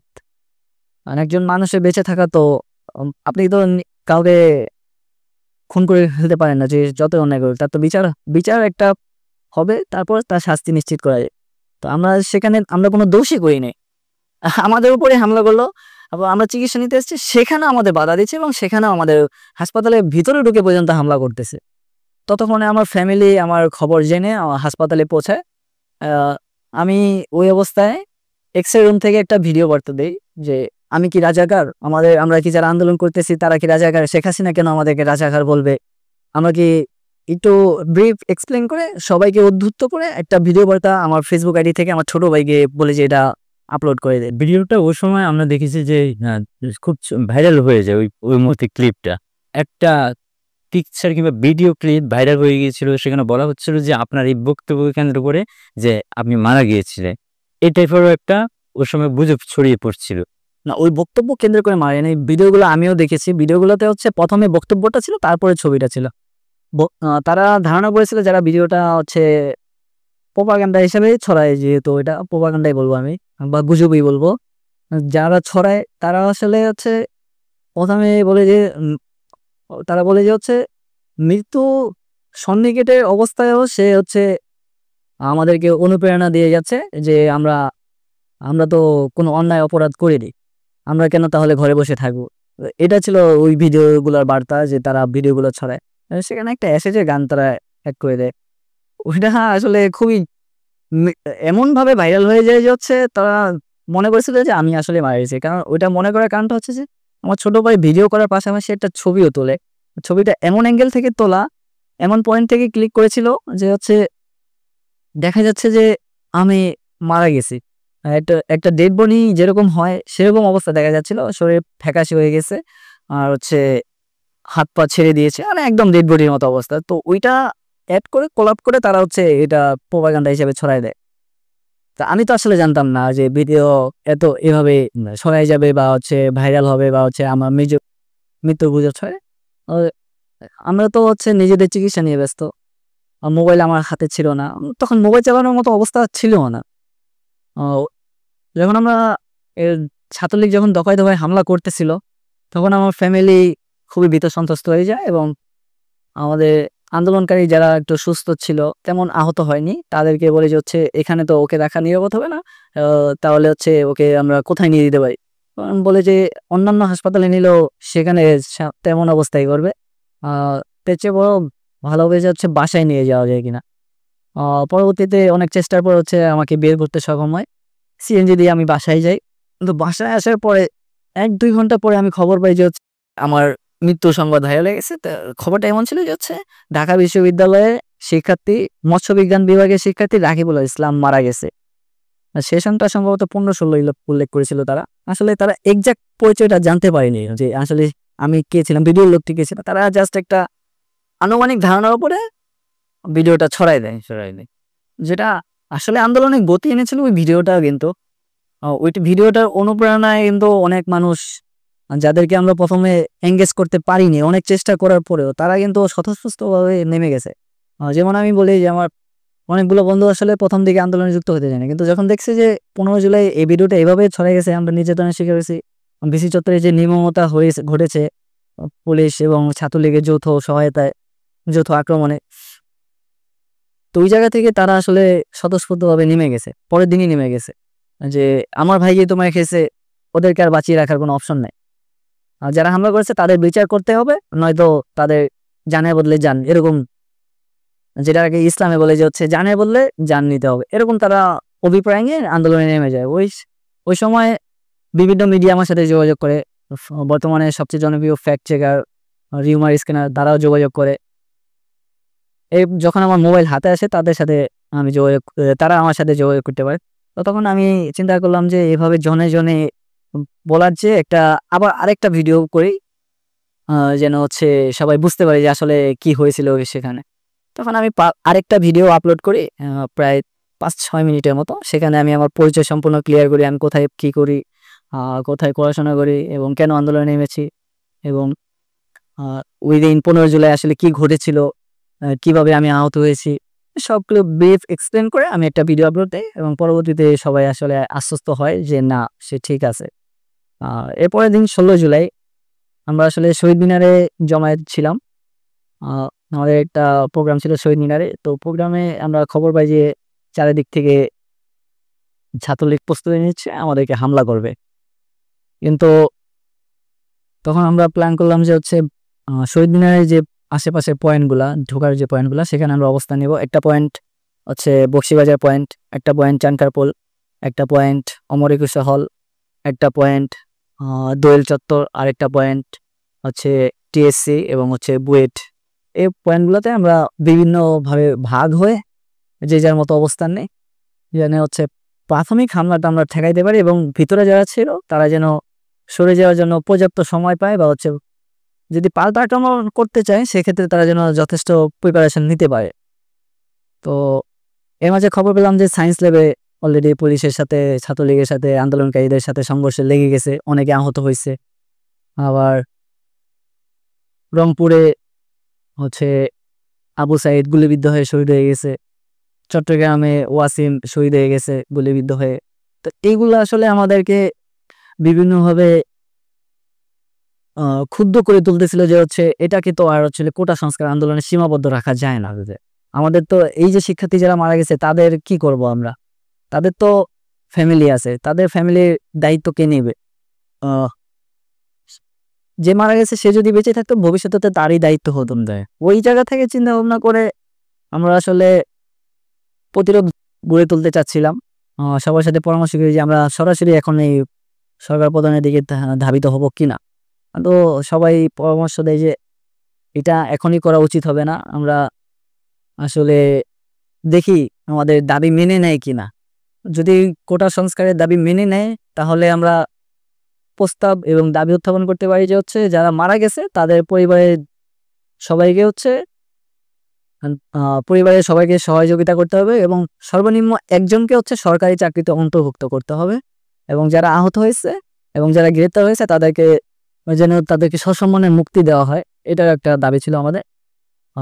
ওই সময় থেকে আমরা চানখারপুলে যখন আমি যাই দেখি যে হচ্ছে ওই শহীদ মিনার 16 জুলাই শহীদ মিনার থেকে আমরা খবর পাই যে হচ্ছে চানখারপুলে আমার বন্ধু এবং আন্দোলনের অন্যতম সমন্বয়ক আব্দুল্লাহ সালেহীন অয়ন গুলিবিদ্ধ হয়, তার পায়ে গুলি লাগে, তাকে হাসপাতালে নিয়ে গেছে। এবং গুলিটা চালায় হচ্ছে ছাত্রলীগের ক্যাডাররা, যারা হচ্ছে পুরান ঢাকার শীর্ষ সন্ত্রাসী হাজি সেলিম এবং তার ছেলে সুলাইমান সেলিমের অনুসারী। এবং হাজি সেলিমের আরেক ছেলে ইরফান সেলিম ওই এলাকাটা নিয়ন্ত্রণ করত। তাদের গুলিতে আসলে সে আহত হয়। আর অয়নকে হাসপাতালে পাঠিয়ে আমরা হচ্ছে চানখারপুরে যে ভিতরের নাজিমউদ্দিন রোডটা সেখানে আমরা অবস্থান নেই, কিন্তু দেখি যে হচ্ছে ছাত্রলীগ আমাদেরকে চারদিকে পয়েন্টগুলো থেকে 3 দিকে আমাদেরকে অবরুদ্ধ করে ফেলছে। একটা পয়েন্ট নিমতলা, একটা পয়েন্ট হোসনিতলা, আর একটা পয়েন্ট হচ্ছে নাজিমউদ্দিন রোডের ওই ওয়াসা পয়েন্ট আছে একটা, বোরানন্দির কলেজ থেকে একটু সামনে আগালে। তো ওই 3টা পয়েন্ট তারা দখল করে নেয়, ফলে আমরা কোনো দিকে কোনো কিছু সুবিধা করতে পারতেছিলাম না। এবং আমাদের কলেজ ক্যাম্পাস যেটা ছিল বোরানন্দির কলেজ সেটাও তারা তাদের পূর্ণ নিয়ন্ত্রণে নিয়ে নেয়। তো ওই অবস্থা থেকে প্রথমে আন্দোলনকারীরা কয়েকটা বাইক ভেঙে সেগুলোতে আগুন ধরিয়ে দেয়। পাল্টা আক্রমণ চলতেই থাকে। তারা ইট পাটকেল ছড়ে, আমরা ইট পাটকেল ছড়ি, যে যাদেরকে শান্ত করে রাখতে পারি।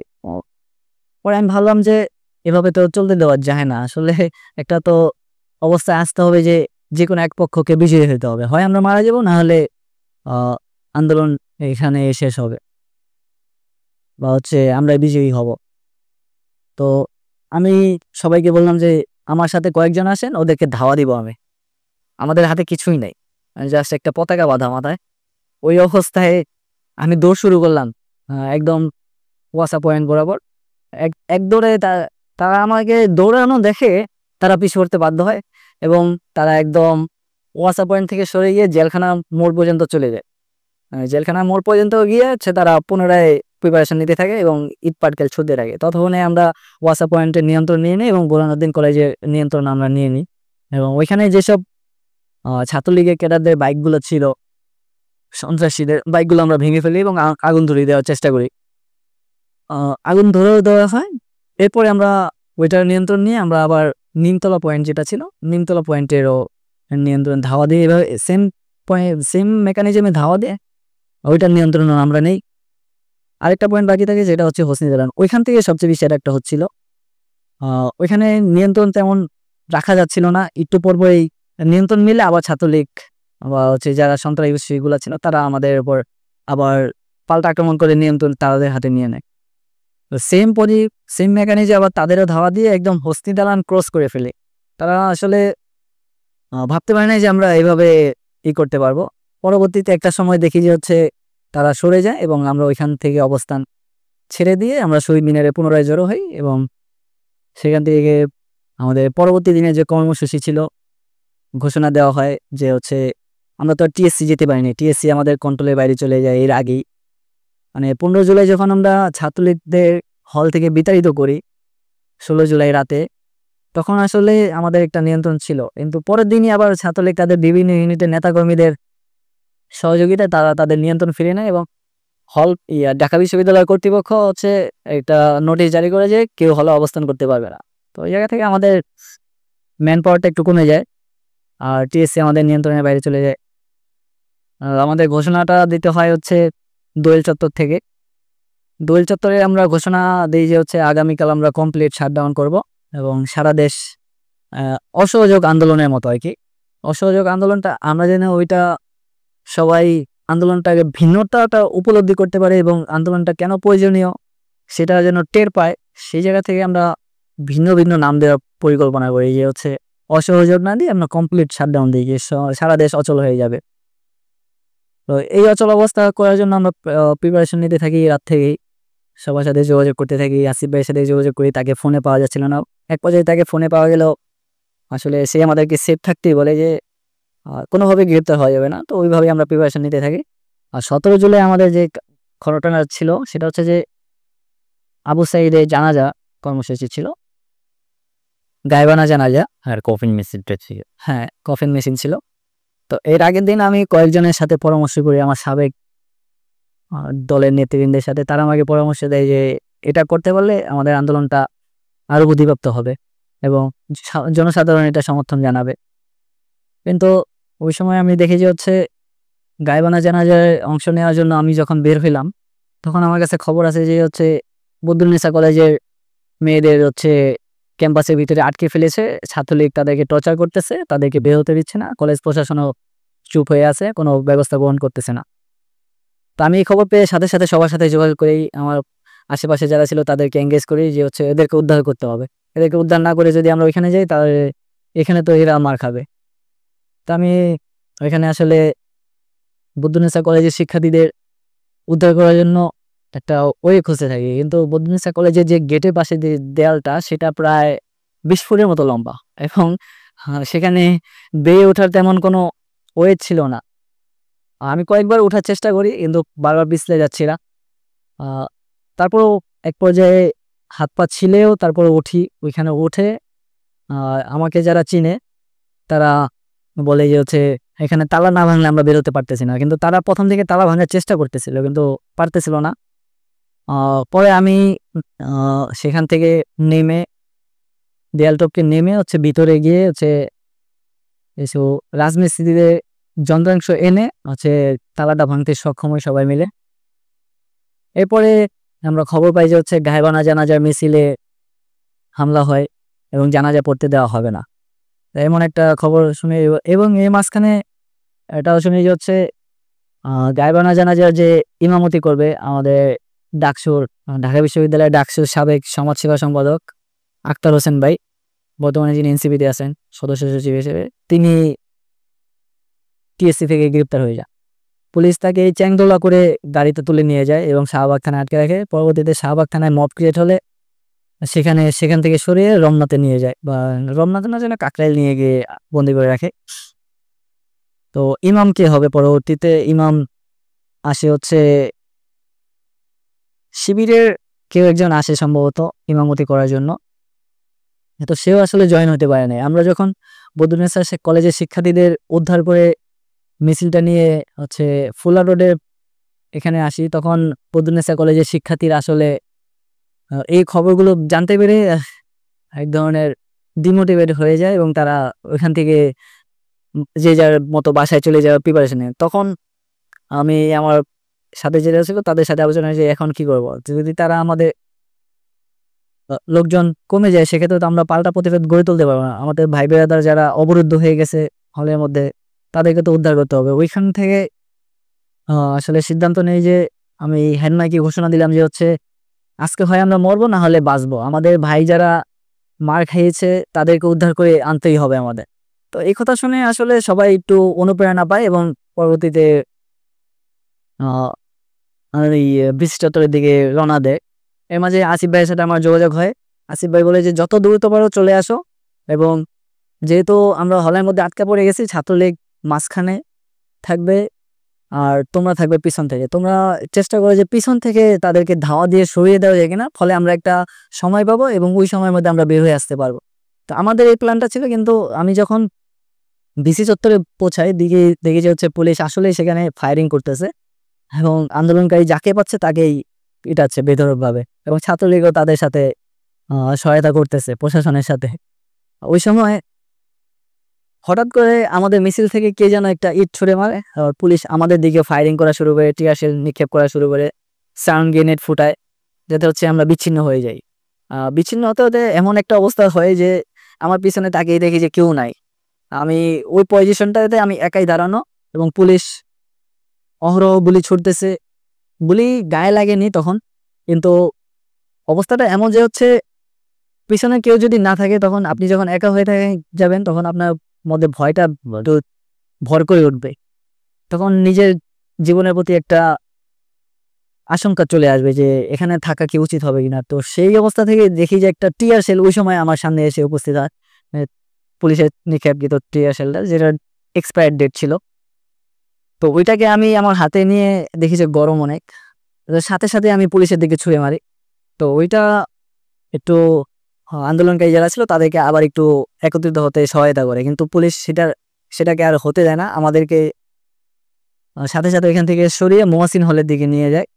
মহসিন হলে আমাদের ওইখানে সবাই যারা টিয়ার শেলের কারণে নিঃশ্বাস নিতে পারতেছিল না, তারা হচ্ছে আগুন ধরিয়ে নিঃশ্বাস নিচ্ছিল, এবং যাদের কাছে পেস্ট ছিল তারা মুখে পেস্ট মেখে জ্বালা পোড়া থেকে রেহাই রেহাই পাওয়ার জন্য চেষ্টা করতেছিল। এরপরে প্রশাসনের পুলিশের কয়েকজন লোকজন আসে আমাদের সাথে কথা বলতে। তারা আমাদেরকে বলে যে হচ্ছে তোমরা কোন শিক্ষা প্রতিষ্ঠানে। তখন জানতে পারি যে হচ্ছে আমরা ঢাকা বিশ্ববিদ্যালয় না। তখন তারা বলে যে হচ্ছে তাহলে ঢাকা বিশ্ববিদ্যালয় এরিয়াতে থাকা যাবে না। আমাদের সাথে যারা ছিল তারা সিদ্ধান্তহীনতায় ভুগতেছিল। তখন আমি তাদের নিরাপত্তার কথা চিন্তা ভাবনা করে ভিসি চত্বরে মুভ না করে আমরা নীলক্ষেতের দিকে অবস্থান নেই, যে হচ্ছে আমরা এখান থেকে যতক্ষণ না পর্যন্ত আমাদের ভাইদেরকে ফেরত না পাবো ততক্ষণ পর্যন্ত আমরা এখান থেকে সরবো না। মানে হচ্ছে আমাদের যে ব্লকেট কর্মসূচিটা ছিল সেরকম মতো অবস্থান নেই, কিন্তু পুলিশ আমাদেরকে বলে যে তারা নীলক্ষেতের বাইরে ঢাকা বিশ্ববিদ্যালয়ের বাইরে অবস্থান নিলে কিছু করবে না, কিন্তু নীলক্ষেতে অবস্থান নেওয়ার সাথে সাথে তারা আমাদেরকে ফায়ারিং করা শুরু করে, এবং পুলিশের সাথে আমাদের পাল্টা দেওয়া শুরু হয়, এবং এক পর্যায়ে সেটা সংঘর্ষের রূপ নেয় এবং কয়েকজন পুলিশ আহত হয়, আর আমাদের আন্দোলনকারীও প্রচুর আহত হয়। এক পর্যায়ে পুলিশ আমাকে টার্গেট করে, আমার সাথে যারা ছিল মানে লিডারশিপ যারা ছিল আর কি, লিডারশিপ দেখতে যাদেরকে মনে হচ্ছিল তাদেরকে ফোকাস করে যে এদেরকে গ্রেপ্তার করতে হবে। তো এই খবর আসলে তারা টের পায়, আন্দোলনকারীরা যারা টের পায় এবং যারা আমাকে চিনে, সবাই তো আর সবাইকে চিনতো না, যারা আর কি চিনতো তারা আমাকে একটা রিক্সায় তুলে দেয়। চলতি রিক্সাটা ছিল, রিক্সা না থামিয়ে রিক্সাতে উঠাই দেয় যে হচ্ছে ভাই এখান থেকে দ্রুত সরেন, আপনাকে টার্গেট করে ফেলছে, যে কোনো মুহূর্তে আপনার উপর হয় গুলি করে মেরে ফেলবে, না হয়তো আপনাকে জেলে নিয়ে যাবে, দুইটার একটা করবে। তো তাদের রিক্সায় উঠে আমি হচ্ছে আজিমপুর দিয়ে একদম বুড়িগঙ্গার বেরিবাদে চলে আসি। তো এখানে কিছুক্ষণ রিল্যাক্স হয়ে সবার সাথে পুনরায় পরিকল্পনা করতে থাকি, এবং যারা আন্দোলনে ছিল তাদের সবার সাথে যোগাযোগ করতে থাকি যে তারা এখানে কি অবস্থানে আছে, ওইখানে কি অবস্থা। অবস্থান আমাদের সুবিধাজনক না হয় আমরা পুনরায় আবার প্রিপারেশন নিতে থাকি যে কী করব। আর তখন আমি লালবাগ থানা ছাত্রদলের সদস্য সচিব নেসারউদ্দিন রাব্বি ভাইয়ের সাথে যোগাযোগ করি যে ভাই আমাদের ওপর এমন অবস্থা হয়েছে, আপনাদেরকে ফিল্ডে নামতে হবে। কিন্তু আমাদের প্রথম দিকে যে প্ল্যানটা ছিল বৈষম্যবিরোধী ছাত্র আন্দোলন, কোনো রাজনৈতিক পদবি পরিচয় দেওয়া যাবে না। তো আমি তাদেরকে সেইটাই বলি যে ভাই আপনারা আসবেন কিন্তু রাজনৈতিক পরিচয় দিতে পারবেন না, আপনারা সাধারণ শিক্ষার্থী হিসাবে আসতে হবে। তো তারা আমাদেরকে এটা আশ্বাস দেয় যে হচ্ছে তারা সাধারণ শিক্ষার্থী পরিচয় আসবে এবং বৈষম্যবিরোধী ব্যানারই থাকবে। তো এক্ষেত্রে আমাদের একটু ভরসা, এবং পরবর্তীতে তারা আসে, আমরা পুনরায় সেখান থেকে যারা অবরুদ্ধ হয়ে গিয়েছিল নীলক্ষেতে তাদেরকে উদ্ধার করে আমরা হচ্ছে সেখানে যে যার মতো অবস্থান নেই। এবং ওই সময় নীলক্ষেতে যেহেতু পুলিশের সাথে সংঘর্ষ হয়, আমরাও আহত হই, আমিও আহত হয়েছিলাম। তো এর আগেও যেহেতু আহত হয়েছিলাম, দুইটা ইফেক্ট একসাথে কাজ করতেছিল, ফলে আমার শরীর অবস্থা দুর্বল হয়ে যাচ্ছিল, নিঃশ্বাস নিতে পারতেছিলাম না, মানে 15 জুলাইয়ের মতো অবস্থা। আমি পুনরায় বেরিবাদের সামনে তো কোনো হাসপাতাল নেই, এবং হাসপাতাল না থাকার কারণে একটু সমস্যা হয়, যার কারণে আমি হচ্ছে ফার্মেসিগুলোতে একটু ট্রাই করতে থাকি যে হচ্ছে তাদের মাধ্যমে কিছু করা যায় কিনা। ফার্মেসির লোকজনও আমাদেরকে চিকিৎসা দিতে অস্বীকৃতি জানায়। আমার সাথে যারা ছিল, কয়েকজন ছিল, 2-4 জন, তারা আসলে ভয় পাচ্ছিল যে এখানে আমাদেরকে এই অবস্থায় দেখলে তো মনে হচ্ছে যে আমরা আন্দোলনকারী, আমরা কোথা থেকে মারটার খেয়ে আসছি। তো এই এলাকায় যে ওই এলাকায় যে নেতৃবৃন্দ ছিল আওয়ামী লীগের, তারা কি আমাদের উপর হামলা করবে কিনা, সেই জায়গা থেকে তারাও বিচ্ছিন্ন হয়ে যে যার মতো বাসায় চলে যায়। আমি তারপর ফার্মেসিতে গিয়ে হচ্ছে হচ্ছে তাদেরকে ম্যানেজ করে ট্রাই করতে থাকি যে হচ্ছে আমাকে ব্যথানাশক একটা ইনজেকশন দেন, আর হচ্ছে নেবুলাইজার দিয়ে গ্যাস গ্যাস দেন, যাতে হচ্ছে আমি আপাতত সার্ভাইভ করতে পারি। এর পরবর্তী চিকিৎসা আমি যেভাবে ম্যানেজ করবো, আমাকে আগে প্রাথমিক চিকিৎসাটা দেয়। তো তারা অনেক রিকোয়েস্ট করার পরে অন্য 3-4টা দোকান 3-4টা ফার্মেসি ঘোরার পরে একজন রাজি হয়, এবং সেখান থেকে আমি প্রাইমারি চিকিৎসাটা নিয়ে হচ্ছে আমার এক রিলেটিভের বাসায় যাই। সেখানে গিয়ে কিছুক্ষণ অবস্থান নেওয়ার পর হচ্ছে সবার সাথে যোগাযোগ করি, আসিফ ভাইদের সাথে যোগাযোগ করি। তারা হচ্ছে দোয়েল চত্বর থেকে কমপ্লিট শাটডাউনের ঘোষণা দেয়। কমপ্লিট শাটডাউন ঘোষণা দেওয়ার পর সাথে সাথে আমি আমার যারা পরিচিত ছিল এবং বাংলাদেশে যাদের সাথে আমার যোগাযোগ হচ্ছিল, কোঅর্ডিনেট হচ্ছিল, তাদেরকে আমি নির্দেশনা পৌঁছাই দিই যে হচ্ছে আমরা আগামীকাল কমপ্লিট শাটডাউন করবো। বাংলাদেশে কোথাও কোনো অফিস, সরকারি অফিস বা বেসরকারি অফিস কিছু খোলা যাবে না, রাস্তাঘাটে দোকানপাট খোলা যাবে না, গাড়ি ঘোড়া চলতে দেওয়া যাবে না, আর হচ্ছে শুধুমাত্র অ্যাম্বুলেন্স এবং ফায়ার সার্ভিস ছাড়া বাকি সব কিছুই বন্ধ থাকবে, ব্যাংক ট্যাঙ্ক সব কিছু বন্ধ থাকবে। তো এই দিন নির্দেশনা দেওয়ার পর হচ্ছে সবাই আসলে, এর আগে যেহেতু কয়েকটা হত্যার ঘটনা ঘটেছে, আন্দোলনকারীদের মেরে ফেলেছে পুলিশ প্রশাসন, আওয়ামী লীগ, তো এই জায়গা থেকে আসলে সবাই একটু ভীত সন্ত্রস্ত হয়ে গেছে যে আসলে কি করবে, বুঝতে পারতেছে না। এই কমপ্লিট শাটডাউন কি আসলে সফল হবে কিনা সেটা নিয়ে একটা দ্বিধাদ্বন্দ্ব ছিল। আসিফ ভাইকে তখন আমি এই প্রশ্নটা করি যে ভাই, যদি আমরা আহত হই সেক্ষেত্রে আমরা কি করবো, বা হচ্ছে যদি মারধরের শিকারে, তখন বলে যাচ্ছে তোমরা তোমাদের প্রিপারেশন নিয়ে নাও, যেভাবে পারো সার্ভাইভ করতে হবে, আমাদের হাতে আর অপশন নাই। সরকার আমাদের বিপক্ষে চলে গিয়েছে, কোটার সিদ্ধান্ত তারা দিবে না, ওটা তারা যেটা 18 পরিবর্তন যে বাতিল হয়েছে ওইভাবেই রাখবে। তো আমাদেরকে ওইভাবেই নিজেদেরকে সেফ রাখার জন্য লাঠি সোটা নিয়ে নামতে হবে, যাতে হচ্ছে আমাদের উপর হামলা হলে আমরা সরাসরি অ্যাকশনে যেতে পারি। তো এরপর 18 জুলাই সকালে আমি ওই চাঙ্কারপুলের বাসায় থেকে হচ্ছে সবার সাথে কোঅর্ডিনেট করতে থাকি। যেখানে হচ্ছে আমি চানখাপুলের বাসা থেকে ছাদ থেকে হচ্ছে চানখাপুলের যে চত্বরটা, যেটা বর্তমানে আমরা শেখ বুরহানুদ্দিনের একজন সাবেক শিক্ষার্থী যিনি আন্দোলনে শহীদ হয়েছেন, সাইদুল ইসলাম শোভন, তার নামে শোভন চত্বর নামকরণ করেছি, ওই চত্বরটা পুরোপুরি দেখা যায়। আমি কয়েকজনকে পাঠাইলাম, একজনকে পাঠাইলাম হচ্ছে নিচে গিয়ে অবস্থান পর্যবেক্ষণ করার জন্য, যে এখানে যদি আমরা অবস্থান নেই সেক্ষেত্রে আশেপাশের কেউ কি আমাদের বাধা দিবে কিনা, বা এখানকার যারা স্থানীয় নেতৃবৃন্দ আছে তারা কি আমাদের বাধা দিবে কিনা।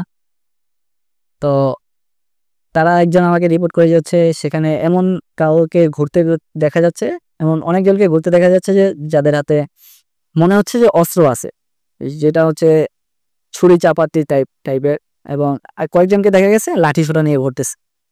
তো ওই জায়গা থেকে আমি সিদ্ধান্ত নিলাম যে সকাল 7:30 বা 8টার দিকে সিদ্ধান্ত নিলাম যে আমরা চানখারপুলে অবস্থান নেব না, যেহেতু এখানটা সন্ত্রাসীদের এলাকা হিসাবে বিখ্যাত, সেক্ষেত্রে সাধারণ শিক্ষার্থীর লাইফ রিস্কের একটা আছে, ব্যাপার আছে। আর হচ্ছে ওইখানে আমরা তেমন সুবিধা করতে পারতাম না, কারণ আমরা ঢাকা বিশ্ববিদ্যালয়ের হলগুলো যেহেতু খালি, সেক্ষেত্রে ঢাকা বিশ্ববিদ্যালয়ের সাপোর্টটা আমি পাচ্ছি না। বদরুন্নেসা শিক্ষার্থীরা যেহেতু মেয়ে, সেক্ষেত্রে পাল্টা আক্রমণ করতে গেলে তারা বিভ্রান্ত হয়ে ছোটাছুটি করবে, আমরা আক্রমণ করতে পারবো না, আমাদের নিজেদের উল্টা মার খেতে হবে তাদেরকে বাঁচানোর জন্য। তো সেই ভাবনা থেকে আমি এই সিদ্ধান্ত নিলাম যে হচ্ছে তখন আর কারোর সাথে রিচ করার ওয়ে পাচ্ছিলাম না, নেট সকাল থেকে অফ করে দিচ্ছিল, ওয়াইফাই চালু ছিল সম্ভবত, ওয়াইফাইয়ের মাধ্যমে সবার সাথে কানেক্ট করা যাচ্ছিল না, কারণ সবাই অনলাইনে ছিল না, নাম্বারে পাচ্ছিলাম না, বন্ধ দেখাচ্ছিল। আমি নিজে সিদ্ধান্ত নিলাম যে আমি চানখারপুলে থাকবো না, শেখ বুরহানুদ্দিনের শিক্ষার্থীরা এবং হচ্ছে বদরুন্নেসার শিক্ষার্থীরা আজিমপুরে অবস্থান নেবে, এবং সেখানে থাকবে হচ্ছে Eden college Azimpur girls college, Azimpur Viqarunnisa শাখা এবং হচ্ছে হাজারীবাগের যেসব কলেজগুলো ছিল, মুন্সি আব্দুর রব, হচ্ছে ফজিলাউদ্দিন নাসির মুজিব তৎকালীন, বর্তমান যেটা নাম হয়েছে হাজারীবাগ কলেজ। তো এই প্রতিষ্ঠানগুলো একত্রিত থাকলে আমাদের জনসমাগম বেশি হবে এবং আমরা পাল্টা আক্রমণ করতে পারবো, আমাদের ক্ষয়ক্ষতিও তেমন হবে না। ওই জায়গা থেকে যখন আমি হচ্ছে চানকারপুল থেকে আজিমপুরে যাচ্ছিলাম, আমার কাছে ইনফরমেশনটা পৌঁছাইতে একটু লেট হয়েছে, এখানে চেকিং চলতেছে। যখন আমার কাছে ইনফরমেশনটা পৌঁছায় তখন আমি আজিমপুর চৌরাস্তায় অবস্থা, রিক্সাটা আমার আজিমপুর চৌরাস্তায় আছে। আর ওই সময় আমার কাছে খবর পৌঁছায় যে আওয়ামী লীগ নেতাকর্মীরা ওই আজিমপুর চৌরাস্তার মধ্যে চেকিং করতেছে, যে হচ্ছে কোনো আন্দোলনকারীদেরকে হচ্ছে নীলক্ষেতে বা হচ্ছে এইদিকে ঢুকতে দিবে না, নীলক্ষেতে ঢুকতে দিবে না, আর হচ্ছে লালবাগের দিকে মুভ করতে দিবে না। আমি তো খবরটা একটু লেট পাওয়া দেয়, আমি আর কোথাও মুভ করতে পারি নাই। ওই অবস্থায় হচ্ছে ছাত্রলীগের আওয়ামী লীগের নেতাকর্মী প্রায় 100 জনের মতো ছিল, তারা আমাকে রিক্সার চারিদিক থেকে ঘুরিয়ে ফেলে। আর যদিও তারা জানতো না যে আমি হচ্ছে আন্দোলনের সমন্বয়ক ছিলাম, কিন্তু পরিচয়ের পরবর্তীতে যখন আমাকে জিজ্ঞাসাবাদ করে এক পর্যায়ে আমাকে স্বীকার করতে হয় যে আমি আন্দোলনের কর্মী এবং হচ্ছে আমি আন্দোলনের সমন্বয়। তো তারা এটা শুনে আমাকে রিক্সা আটকানোর পর তো মারধর করতেই ছিল। তো এই পরিচয় শোনার পর এমন মারধর শুরু করে যে আমি একদম সেন্সলেস হয়ে যাই, আমার মাথা ফেটে যায়, আমার ঠোঁট কেটে যায়, আমার হাত পায়ের অবস্থা খুবই নাকালো অবস্থা হয়ে যায়। এখানে মানে আমার এই আঙ্গুলটা দেখছেন, যেটা হচ্ছে যে এখানে একটা ফ্র্যাকচার আছে, আমার হচ্ছে বাম পায়ের একটা নখ তুলে ফেলে, এই বাম পায়ের একটা নখ মারতে মারতে এমন অবস্থা করে ফেলেছিল, নখটা এমনভাবে তুলে যে হচ্ছে আমি চিৎকার করতে করতে একদম আবার অজ্ঞান হয়ে গেছি। মানে একবার তো অজ্ঞান হয়েছি, আবার চিৎকার করতে করতে আবার অজ্ঞান হয়ে গেছি। এবং ওই সময় আমাকে টেনে হিঁচড়ে হচ্ছে আজিমপুর চৌরাস্তার সাথে যে মসজিদটা ছিল সেখান থেকে টেনে হিঁচড়ে আমাকে চৌরাস্তার মাঝখানে নিয়ে আসে। সেখানে আবার আবার আরেক দফা নির্যাতন করে, আবার ওইখান থেকে নির্যাতন করার পর পুলিশ আসে। পুলিশ প্রথমে তাদেরকে থামাতে পারে না, তারা পুলিশ থেকে আমাকে সরিয়ে এনে আবার আরেক দফা মারধর করে হচ্ছে স্টাফ কোয়ার্টারের গেটের সামনে। ওই গেটের সামনে মারধর করার পরে একজন লোক আসে, যে এসে তাদেরকে সবাইকে শান্ত করে, তাদেরই নেতৃস্থানীয় সম্ভবত। তারা আমাকে পরিচয় জিজ্ঞেস করে কি করি না করি, আবার পুনরায় পরিচয় দিলে তখন একটা কিশোর ছেলে, সম্ভবত বয়স 20-এর বেশি হবে না, সে একটা ছুরি বের করে আমাকে ছুরি দিয়ে আঘাত করার চেষ্টা করে। আমি আসলে ওইটা খেয়াল করে উঠতে পারায় আমার পুরোপুরি আঘাতটা লাগে না, কিন্তু আমার পেটের একটা অংশে হচ্ছে আঘাতটা লাগে এবং একটু কেটে যায়। তারা একদম আমাকে মেরে ফেলার প্ল্যান করেছিল, যে আমি এখান থেকে যেন আর কোথাও না যেতে পারি বা হচ্ছে আন্দোলনে যুক্ত না হতে পারি। তারা এমনভাবে মারতেছিল যে হচ্ছে মনে হচ্ছে আমি কোথাও থেকে কোনো অপরাধ করে আসছি, আর আমি মনে হচ্ছে আমি কোনো ছিনতাই করছি। মানে ছিনতাইকারীদের ধরলে যেমন গণ ধরাই দেয় পাবলিক, তাদের তো কোনো হোশ ঠিকানা থাকে না, তেমনভাবে মারধর করতেছিল। আর একজন এসে আমার শরীরে যে গোপন অংশটা সেখানে আঘাত করার চেষ্টা করে, যেন হচ্ছে আমি স্পট ডেড হয়ে যাই ওইখানেই। তা কোনোভাবে আমাকে কাবু করতে পারতেছিল না। আমি পাল্টা যে প্রতিরোধ করবো সেটাও পারতেছিলাম না, কারণ আমি এখানে একা। আর আন্দোলনকারী যারা ছিল তারা চৌরাস্তা থেকে একটু ভিতরে আজিমপুর কবরস্থানে অবস্থান নিয়েছিল, তারা আসতে পারতেছিল না, যেহেতু তারা কোনো নির্দিষ্ট লিডার পাচ্ছিল না। ওইখানে লিডার ছিলাম হচ্ছে আমি যেহেতু পোষাইতে পারি না, সেক্ষেত্রে তারা মুভ করবে কিভাবে। কিন্তু আমি যতক্ষণে আমাকে মারধরের খবর তাদের কাছে পৌঁছায়, ততক্ষণে পুলিশ এসে আমাকে গাড়িতে তুলে ফেলে এবং গাড়িতে তোলার পরে আমাকে টর্চার করতে থাকে, যে হচ্ছে কেন আন্দোলনে আসছিস, কেন হচ্ছে ওই পুলিশকে মারধর করছি।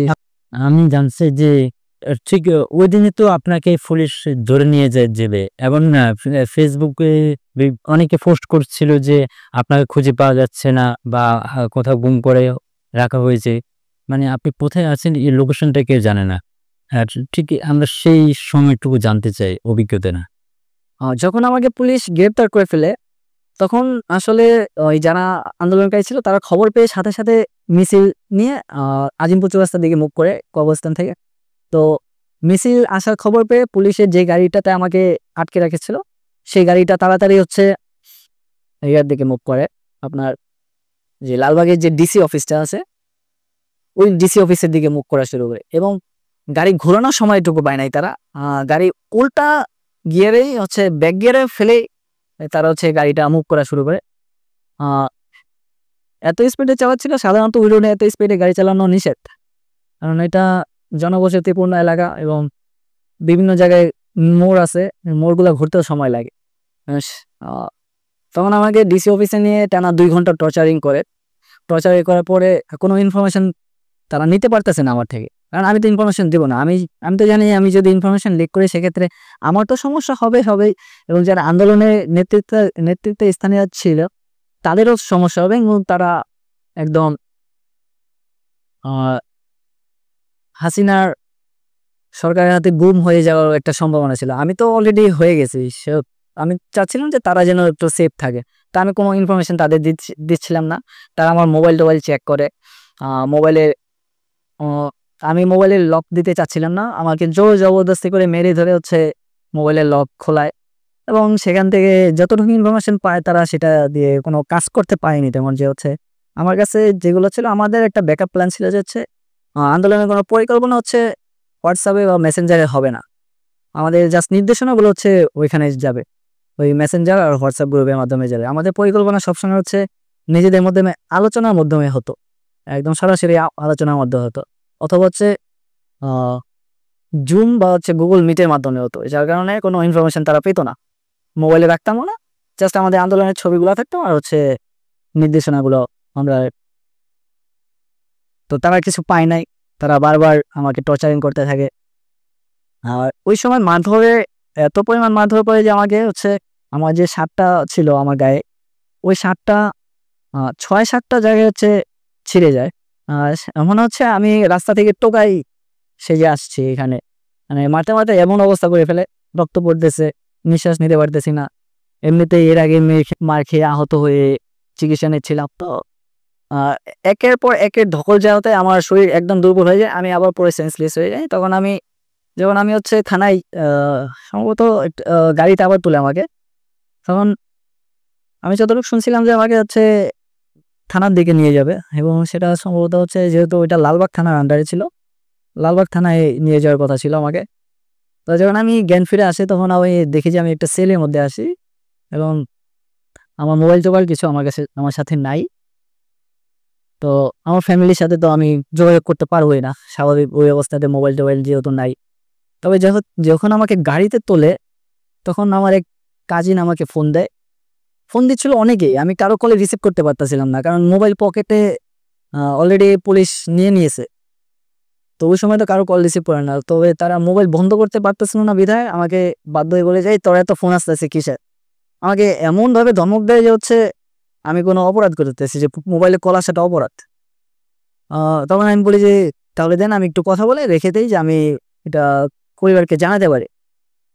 তো আমি আমার কাজিনের কলটা রিসিভ করে বলে যে এতটুকুই বলতে পারছিলাম যে আমি গ্রেপ্তার হয়ে গেছি। ওই 10 সেকেন্ডের মধ্যে হচ্ছে তারা মোবাইলটা আমার হাত থেকে থাবা দিয়ে নিয়ে নেয়, এবং হচ্ছে আসার দেওয়ার চেষ্টা করে, কিন্তু ভাঙে নেয়। যেহেতু তাদের অনেক ইনফরমেশন প্রয়োজন আমার থেকে, তারা ভাঙে নেয় এবং তাদের কাছে জমা রাখে। তো কিন্তু মোবাইল তারা বন্ধ করতে পারে না। তো মোবাইলটার সিস্টেম এমন ছিল হচ্ছে মোবাইলে আমরা সাধারণত মোবাইলগুলো দেখি যে হচ্ছে ভলিউম বাটন এবং পাওয়ার বাটন সহ 3টা বাটন থাকে। এটা আমার মোবাইলে এক্সট্রা একটা বাটন ছিল হচ্ছে গুগল অ্যাসিস্ট্যান্ট বাটন। ওই বাটনটা তারা হচ্ছে বারবার প্রেস করতেছিল বন্ধ করার জন্য, কিন্তু ওটা তো পাওয়ার বাটন না, যার কারণে মোবাইল বন্ধ হচ্ছিল না। তো মোবাইলে কল আসতেছিল বারবার, আমার পরিচিত যারা আছে তারা বারবার কল দিচ্ছে, লোকেশন ট্র্যাক করার চেষ্টা করতেছে, কিন্তু পাচ্ছিল না।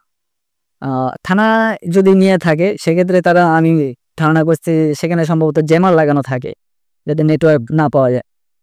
তো এর কিছুক্ষণ পরে তার হচ্ছে আমার ফ্যামিলির সাথে আমি জেল থেকে বের হয়ে কথা বলছি না, তখন বলে যে মোবাইল পরবর্তীতে বন্ধ পাওয়া গেছে আর লোকেশন পাওয়া যায়নি। এর মাঝে আমাকে হচ্ছে একটা সেলের মধ্যে আটকে রাখে, এমন একটা নোংরা সেল যেখানে হচ্ছে আপনি যদি একটা কুকুরকে রেখে দেন সেখানে কুকুরও থাকবে না। আর সেলের মধ্যে একটা অ্যাটাচড বাথরুম, সেটাকে অর্ধেক দেওয়াল করা, যেখান থেকে হচ্ছে আপনাকে বাইরে থেকে পর্যবেক্ষণ করতে পারবে যে আপনি ওয়াশরুমের মধ্যে কি করতেছেন। মানে এতটা বিচ্ছিরি অবস্থা আছে ওইখানে। আর প্রথমে আমার যখন সেন্স ফিরে আসে তখন আমি তাদের কাছ থেকে পানি চাইলাম, যে বললাম যে আমি যেহেতু অসুস্থ আমাকে কিছু ওষুধ এনে দেন যে সাময়িকভাবে ব্যথাটা রিলিফ হয়। তারা বলে যে ওষুধ এনে দিতে পারবে না, আমাকে এক প্রকার ধমক দেয়। ধমক দিয়ে আমাকে বলে যে তোর এখন কিসে অসুখ, আর তুই কি করছিস, তো তো কোনো দেখে মনে হচ্ছে না তুই মার খেয়েছিস। অবশ্য আমার ঠোঁট থেকে রক্ত পড়তেছে, আমার মাথা ফাটা। ওই অবস্থাতে আমি বলি যে তাহলে একটু পানি এনে দে। তারা আমাকে বলে যে পানিও দেওয়া যাবে না, তোকে কোনো কিছু দেওয়া নিষেধ, তোর সাথে কথা বলাও নিষেধ। পরবর্তীতে আমি তৃষ্ণায় টিকতে না পেরে হচ্ছে যে নোংরা যে ওয়াশরুমটা ছিল সেই ওয়াশরুমের যে কলটা ছিল সেখান থেকে হাত দিয়ে পানি খাইছিলাম। এতটা নির্মমতায় আমাদেরকে সার্ভাইভ করতে হয়েছিল ওইখানে। তখন কেমন মনে হয়েছিল এই যে এত নির্যাতনের পরও এমন একটা ছেলে রাখলো যেখানে ওয়াশরুমে যে লাইনের যে পানি ছিল ওটা খেতে হচ্ছে আপনাকে, ওই মুহূর্তটা কেমন লাগছিল আপনার? তখন তো আসলে আমরা তো সাধারণত রাস্তায় আন্দোলন সংগ্রাম করে অভ্যস্ত হয়ে গিয়েছিলাম, যে আমরা জানতাম যে আমাদের ভবিতব্য এরকমটা হবে। তো ওই ক্ষেত্রে ওইভাবেই আমরা প্রিপারেশন নিয়েছিলাম। আমরা জনসাধারণের সাথে খুব সাদামাটাভাবে মিশে যেতে পারতাম, আমরা যে কোনো পরিস্থিতি মানিয়ে নিতে পারতাম নিজেকে। যদি আমাদের কোনো কি বলে এক্সট্রা কোনো ট্রেনিং ছিল না, বা হচ্ছে আমরা কোনো কারোর কাছ থেকে কোনো প্রশিক্ষণ পাই নাই, কেউ আমাদেরকে শেখায় নাই কিছু, আমরা যতটুকু নিজের থেকে গ্যাদার করতে পেরেছি ইনফরমেশন, যতটুকু নিজের অভিজ্ঞতা ছিল ওইটাকে আমি ব্যবহার করা শুরু করলাম। যে হচ্ছে আমাদের তো অন্তত সার্ভাইভ করতে হবে, সার্ভাইভ করার জন্য আমাকে কিছু তো, যদি আমি খাবার না পাই সেক্ষেত্রে আমি 7 দিন বাঁচতে পারবো, আর যদি পানি না পাই সেক্ষেত্রে আমার সর্বোচ্চ বাঁচার সম্ভাবনা 1 দিন। ওই চিন্তা ভাবনা থেকে আমি পানিটা খাই, যে হচ্ছে যতই নোংরা হোক আমি তো অন্তত কিছুক্ষণ বেঁচে থাকতে পারবো, যেহেতু পরবর্তীতে আমার লাশটা যেন না পাইলেও আমাকে আমাকে যেন জীবিত আমার পরিবার পায়, আমাকে যেন পরিবারের যেন আমাকে নিয়ে কোনো আফসোস না করতে পারে যে মারা গেছে করতে না, যেটা আর কি সবার ফ্যামিলি চায় যে তার সন্তান জীবিতই ফিরে আসুক, কোথাও হারিয়ে গেলে বা হচ্ছে যে কোনো কিছু ঘটে গেলে। এরপর ওইখানে কয়েকজন অফিসার তা পুলিশের পোশাক পরায়, তারা আমাকে মেন্টালি টর্চার করতে থাকে, হুমকি দিতে থাকে, আর বলতে থাকে যে হচ্ছে যদি আমাদেরকে ইনফরমেশন না দিস তোকে মেরে ফেলবো এখানে। আর তোর ফ্যামিলির সাথে আমরা যোগাযোগ করেছি, তোর ফ্যামিলি, আমি আসলে জানতাম না যে আমার ফ্যামিলির সাথে যোগাযোগ করেছে। আমি পরবর্তীতে জিজ্ঞেস করছিলাম যে ফ্যামিলির সাথে যোগাযোগ করছেন কিনা, আব্বুর সাথে কথা বলি, মায়ের সাথে কথা বলি, তারা বলে যে যোগাযোগ করে নাই। আমাকে শুধুই মিথ্যা কথা বলেছে যে হচ্ছে আমার থেকে ইনফরমেশন নেওয়ার জন্য, যে তোর ফ্যামিলির অবস্থা খারাপ করে ফেলবো, তোর বাবা মাকে মেরে ফেলবো, বিভিন্নভাবে ভয়ভীতি দেখাতে থাকে যে ইনফরমেশন নেওয়ার জন্য। আমি আসলে কোনোভাবেই ইনফরমেশন দিতে রাজি হচ্ছিলাম না। পরবর্তীতে তারা আবার পুনরায় টর্চারিং করে, আমাকে সেলে আটকে রাখে, মারধর করে। এইভাবে চলতেছিল প্রায় 48 ঘন্টা এখানে ছিলাম আমার যতটুকু ধারণা। কারণ আমি যখন গ্রেপ্তার হই তখন ছিল হচ্ছে আনুমানিক দুপুর 12টা।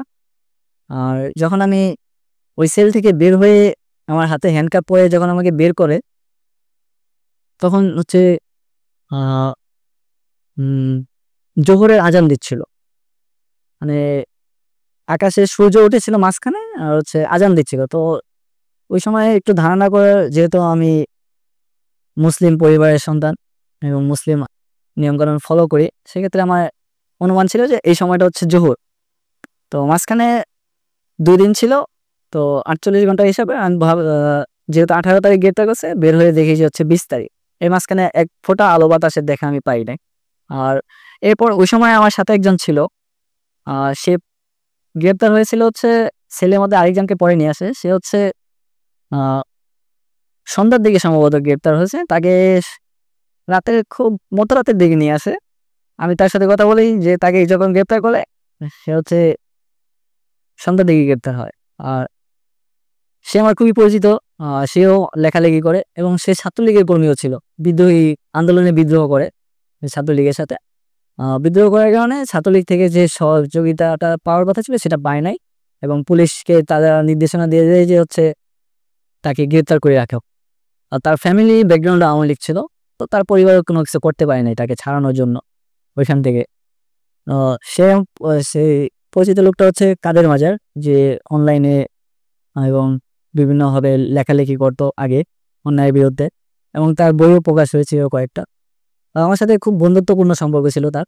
তখন যখন আমি তাকে ছেলের মধ্যে দেখি যে তুই কোথা থেকে আসলি, তুই তো ছাত্রলীগের, তখন বললো কি হবে, মানে একটু ওই অবস্থাতেই আমার একটু শরীরে উদ্যমতা ফিরে আসে যে হচ্ছে যাকে একটু মেন্টাল রিলিফ পাবো আমি, যেহেতু বন্ধু মানুষকে পাইছি।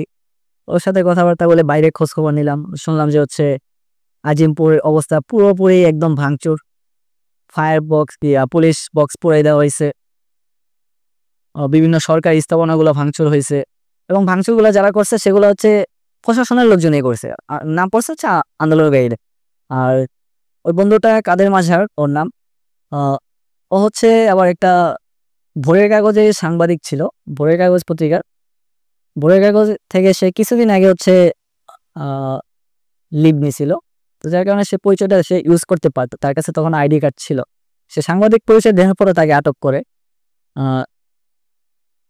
তখন আমি ওকে বললাম যে হচ্ছে এরপরে পরিস্থিতি তোকে গ্রেপ্তার করার আগে কি দেখছিস, বলে যে হচ্ছে আন্দোলনকারীদেরকে আজিমপুর স্টাফ কোয়ার্টারের ভিতরে আটকে ফেলছে, যাকে পাচ্ছে তাকে গুলি করতেছে, এবং অনেকে গুলিবিদ্ধ হয়েছে, তাদেরকে হচ্ছে টানে হিঁচড়ে করে হচ্ছে বিভিন্ন জায়গায় নিয়ে যাচ্ছে গাড়িতে তুলে।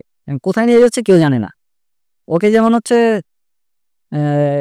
পরে আমি এখন ওকে জিজ্ঞেস করলাম যে এটা আমরা এখন কোথায় আছি, তখন ও বলে যে হচ্ছে আসার সময় দেখছি হচ্ছে এটা লালবাগ থানা। সম্ভবত আমাকে লালবাগ থানা যে সেলটাকে আটকে রাখে, পরবর্তীতে আমি জেল থেকে বের হয়ে সেলটার খোঁজ নেয়, সেটা ছিল 3 তলায়। আমার পরিবার যখন খোঁজ নেয় তখন তাদেরকে ভিতরে ঢুকতে দেওয়া হয় নাই, যার কারণে তারা খোঁজ পায় নাই। আর পুলিশের উচ্চপদস্থ অফিসারের সাথে যারা পরিচিত ছিল তারা কোনো ইনফরমেশন দেয়নি। ওই সেলটাতে আমি একটা লেখা লিখে রাখছিলাম, সেলটা যদি আমার চিনতে পারি আমি, সেখানে কোটা সংস্কার চাই এবং আমার নামের প্রথম অংশ শেষ অংশ নীরব লিখে রাখি। তো এখানে পরবর্তীতে যেটা আমি ওইখানে যখন লালবাগ থানা চালু হয় 5ই আগস্টে তো থানা পুড়িয়ে দেওয়া ছিল, পরে যখন চালু হয় তখন পুলিশ অফিসারদের সাথে কথা বলে আমি সেলটা খুঁজে বের করার চেষ্টা করি, এবং দেখি যে হচ্ছে সেলটা 3 তলায় ছিল।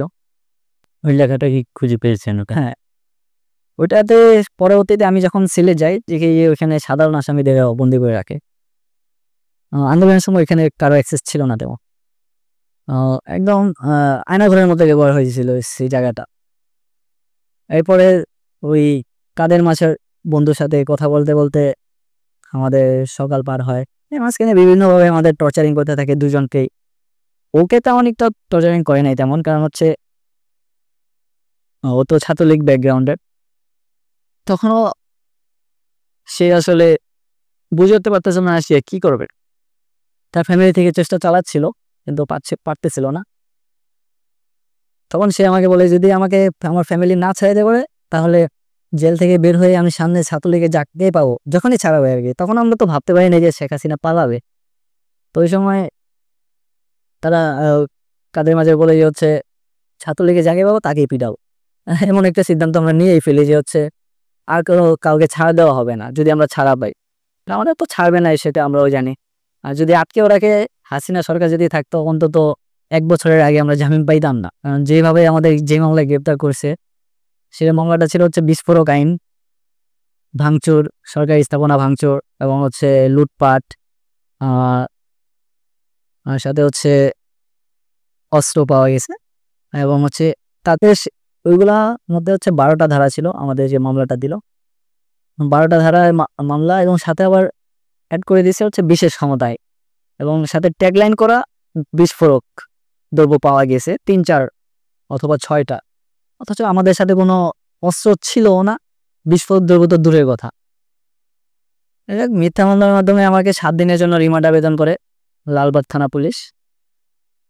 আমাকে যখন ওই 48 ঘন্টা পরে আর কি বের করে নিয়ে যায়, 2 দিন পরে বের করে গাড়িতে যখন তুলে হচ্ছে সিএমএম কোর্টে নিয়ে যায়, তখন কোর্ট একদম ফাঁকা ছিল, রাস্তা একদম ফাঁকা। আমি তখন জানতাম না যে কারফিউ চলতেছে, আমাদের কোনো ইনফরমেশন দেওয়া হচ্ছিল না বা আমাদের থেকে কোনো ইনফরমেশন বাইরে যেতে দিচ্ছিল না।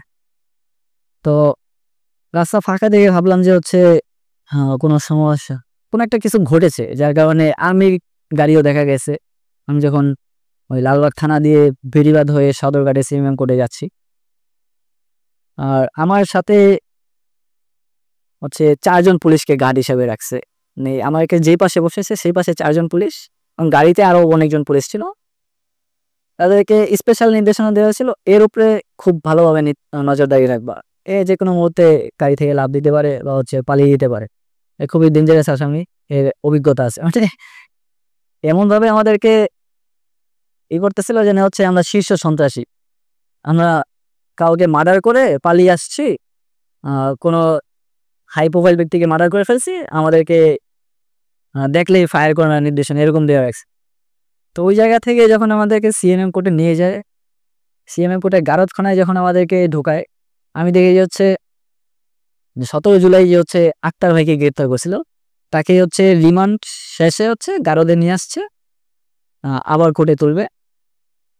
আক্তার ভাইকে দেখে আমি চিৎকার দিয়ে দৌড়ে গিয়ে হচ্ছে ভাই আমাকে দেখে অবাক হয়ে যায়, কিরে তোকে কখন গ্রেপ্তার করছে? আমি বললাম যে ভাই আমাকে 2 দিন আগে গ্রেপ্তার করছে, মাঝখানে এমন হয়েছে, আর এই মাঝখানে কি ঘটছে এর আর কিছু আমি জানি না, আমাকে এই আজকে বের করছে সেল থেকে।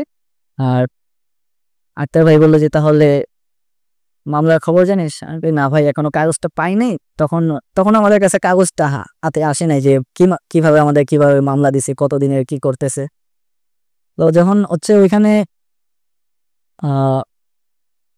পুলিশ একজন পুলিশ এসে আমাদেরকে নাম ধরে রাখতেছিল, তখন উকি দিয়ে হচ্ছে মামলার ধারাগুলো দেখতে পাই, আর হচ্ছে কি কি মামলা কি কি অ্যাড করছে সেগুলো দেখতে পাই। সেখান থেকে আর কি পরবর্তীতে কাগজটা বের করা হয়। আর আমাদের তো কারোর সাথে আমরা ফ্যামিলির সাথে যোগাযোগ করতে পারি নাই, আমাদের নিজস্ব কোনো উকিল ছিল না। কোর্টে যখন ঢুকতেছিলাম তখন সম্ভবত ছাত্র পক্ষের কিছু উকিল যারা ফেসবুকে আগে থেকে ঘোষণা দিয়ে রাখছিল যে হচ্ছে তারা যদি কেউ গ্রেপ্তার হয় আন্দোলনকারীতে তাদেরকে সহায়তা করবে, তারা কোর্টে অবস্থান দিয়ে রাখছিল এবং প্রায় 20 জনের মতো আইনজীবী সেখানে অবস্থান করা ছিল। তারা আমাদেরকে দেখে সান্ত্বনা দেয় যে হচ্ছে তোমাদের কিছু হবে না, আমরা আছি।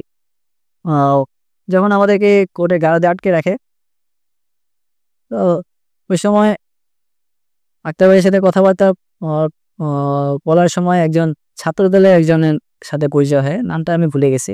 তো সে ছাত্রদলের সিনিয়র পর্যায়ের নেতা। এরপর আমাদেরকে হচ্ছে কোর্টের কাঠগড়ায় তোলার কথা, কিন্তু কি একটা কারণে কাঠগড়ায় আর তোলেনি, আমার রিমান্ড আবেদনও মঞ্জুর করেনি কোর্ট। আমাদেরকে কাঠগড়ায় না তুলে ওই গারদখানা থেকে সরাসরি ট্রায়াল প্রিজনার হিসেবে জেলখানায় পাঠিয়ে দেয়। ওইখান থেকে আমি যতটুকু শুনছি সেটার কারণ আমাদেরকে জেলখানায় পাঠিয়ে দেওয়ার কারণ হচ্ছে আমাদের কোর্টরুমে মানে কোর্টে ওই দিন এত পরিমাণ আসামি ছিল যে হচ্ছে ম্যাজিস্ট্রেট প্রায় পাগল অবস্থা হয়ে গেছিল, যে সে আর মাথা কাজ করতেছিল না যে আর কি রায় দিবে, কাদের বিরুদ্ধে রায় দিবে। আর যাদেরকে অ্যারেস্ট দেখাচ্ছে পুলিশ ওরা বেশিরভাগই শিক্ষার্থী এবং অধিকাংশরই বয়স 22, 23, 24 এরকম। তো ওই জায়গা থেকে ম্যাজিস্ট্রেটও একটু হয়ে যায়, যার কারণে আমাদেরকে পরবর্তীতে যখন আমাদেরকে সেলে নিয়ে যায়, জেলখানায় নিয়ে যায়, সেখানে হচ্ছে প্রিজন ভ্যান যেটা ছিল আসামিদের আনা নেওয়ার জন্য, ওই ভ্যানটাতে সম্ভবত 15 জন সর্বোচ্চ একসাথে বসতে পারে। তো ওইখানে আমাদের প্রায় 40 জনের মতো আসামি একসাথে ঢুকাইছে গাদাগাদি করে, কেউ বসতে না পেরে দাঁড়ায় আছে, একজনের শরীরের উপর একজন উঠা বসে আছে এরকম অবস্থায়, আবার কেউ শরীরের উপর বসতে না পেরে দাঁড়ায় আছে, মানে বসার জায়গা নাই। এখানে একটু হাত পা নাড়ানো পর্যন্ত জায়গা ছিল না এবং সবার হাতে হাত করা, মানে একজনের সাথে আরেকজনের হাতে হাত করা বাঁধা। তখন আসলে খুবই অস্বস্তিকর একটা অবস্থা, এমনিতেই আহত, চিকিৎসা পাইনি। সবাইকে বারবার বলতেছিলাম যে হচ্ছে ভাই আমার শরীরে এমন এমন অবস্থা, আমাকে একটু স্পেস করে দেন যাতে হচ্ছে আমি নিঃশ্বাসটা নিতে পারি। কে শোনে কার কথা, যে যার মতো তাদের কার্যক্রম কথাবার্তা বলে যাচ্ছে, আর ফ্যামিলি তো যোগাযোগ করতে পারতেছি না। যখন আমাদেরকে জেলখানায় নিয়ে গেল তখন আমাদেরকে চেকিং করা হলো। চেকিং করার পরে হচ্ছে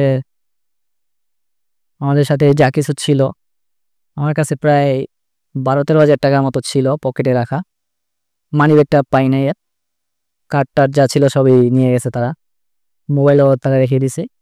তো চেকিংয়ের সময় বেল্ট খুলে রাখলো আর হচ্ছে টাকাটা জমা রাখলো তারা। তো জমা রাখলো, এই হিসাবে আমাদেরকে বললো যে হচ্ছে এটা জেলখানার একটা সিস্টেমে হচ্ছে পিজন ক্যাশ সিস্টেমটা, পিসি বলে। পিসির মাধ্যমে হচ্ছে টাকাগুলা পরবর্তীতে আমাদের কাছে ফেরত আসবে, এবং সেক্ষেত্রে তারা একটা পার্সেন্টেজ চার্জ করতো, প্রতি হাজারে সম্ভবত 100 টাকা।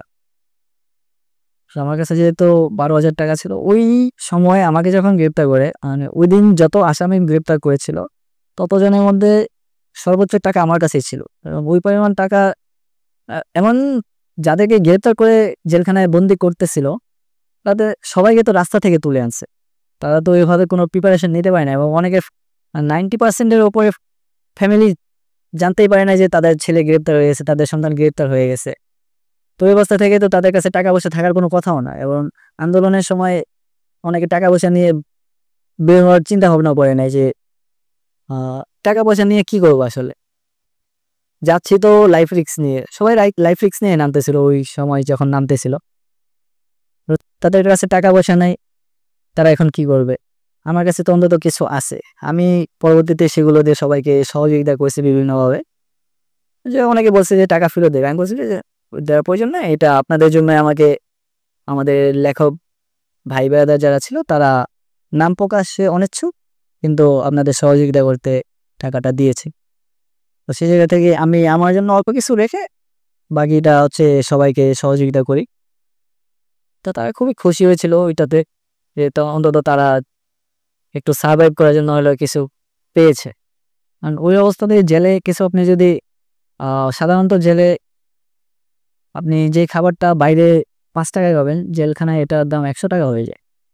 500 টাকা তো ধরেন আমি তাদেরকে 10 জনকে যদি আমি টাকা দিই, সেক্ষেত্রে 500 করে দিল 5,000 টাকা। আমার কাছে 12,000 টাকা ছিল, সেক্ষেত্রে আমি 2,000 যদি রাখি, বা আমি 500ই রাখলাম, বাকি টাকা যদি আমি দিই সেক্ষেত্রে 500 করে দিলে একজন 20-30 জনকে আমি দিতে পারি। 500 টাকা সে কতক্ষণ চলতে পারবে?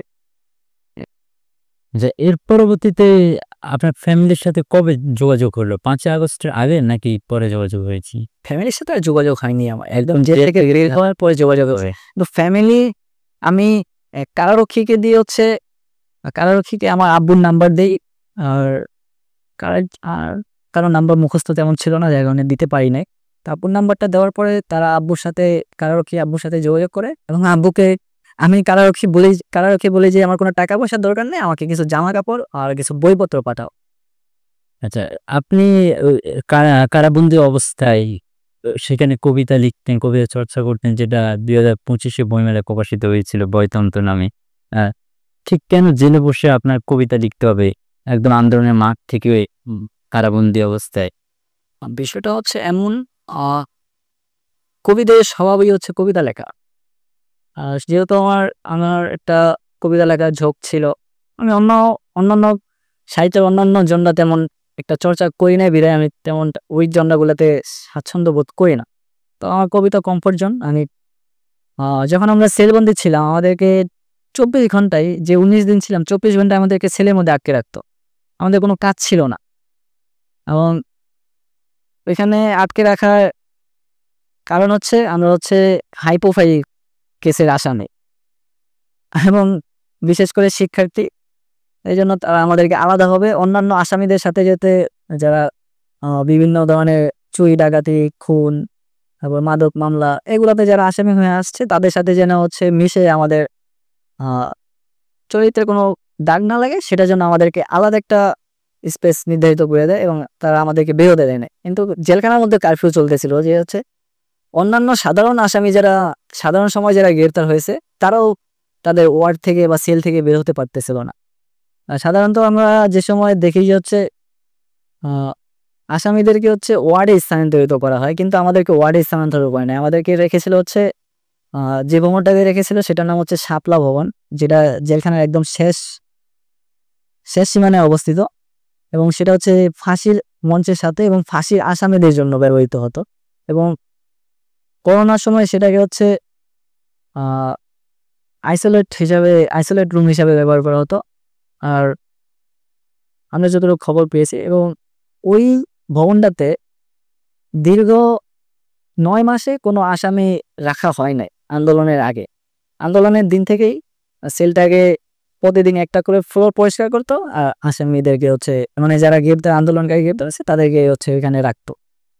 তো এক পর্যায়ে আমি যখন গ্রেপ্তার হয়ে 20 তারিখে জেলখানায় ঢুকে, তখন আসামি এত পরিমাণ ছিল যে একটা সেলে একজন করে রাখা পসিবল ছিল না ওই ভবনটাতে। এবং ওর পাশে আরেকটা ভবন ছিল বনফুল, সেটাতেও জায়গা সংকুলন হচ্ছিল না। তো তারা সিদ্ধান্ত নিল যে হচ্ছে 3 জন করে রাখবে প্রথমে, এরপরে তারা সিদ্ধান্ত নিল যে 5 জন করে রাখবে। আমাদের সেলে ছিল 5 জন এবং আরো কিছু কিছু সেল ছিল সেগুলাতে হচ্ছে 8 জন করে রাখছে, 10 জন করে রাখছে, এরকম অবস্থা ছিল যে আসামি এত পরিমাণ জেলখানায় জায়গা হচ্ছিল না। পরবর্তীতে যে ওয়ার্ডগুলোতে হচ্ছে আমাদেরকে রাখার সিদ্ধান্ত ছিল না, সেখানেও হচ্ছে গাদাগাদি করে সবাইকে যেটা আর কি হচ্ছে 5ই আগস্টের পরে জেলখানা সবাই আসলে সবার জন্য উন্মুক্ত করে দেয়।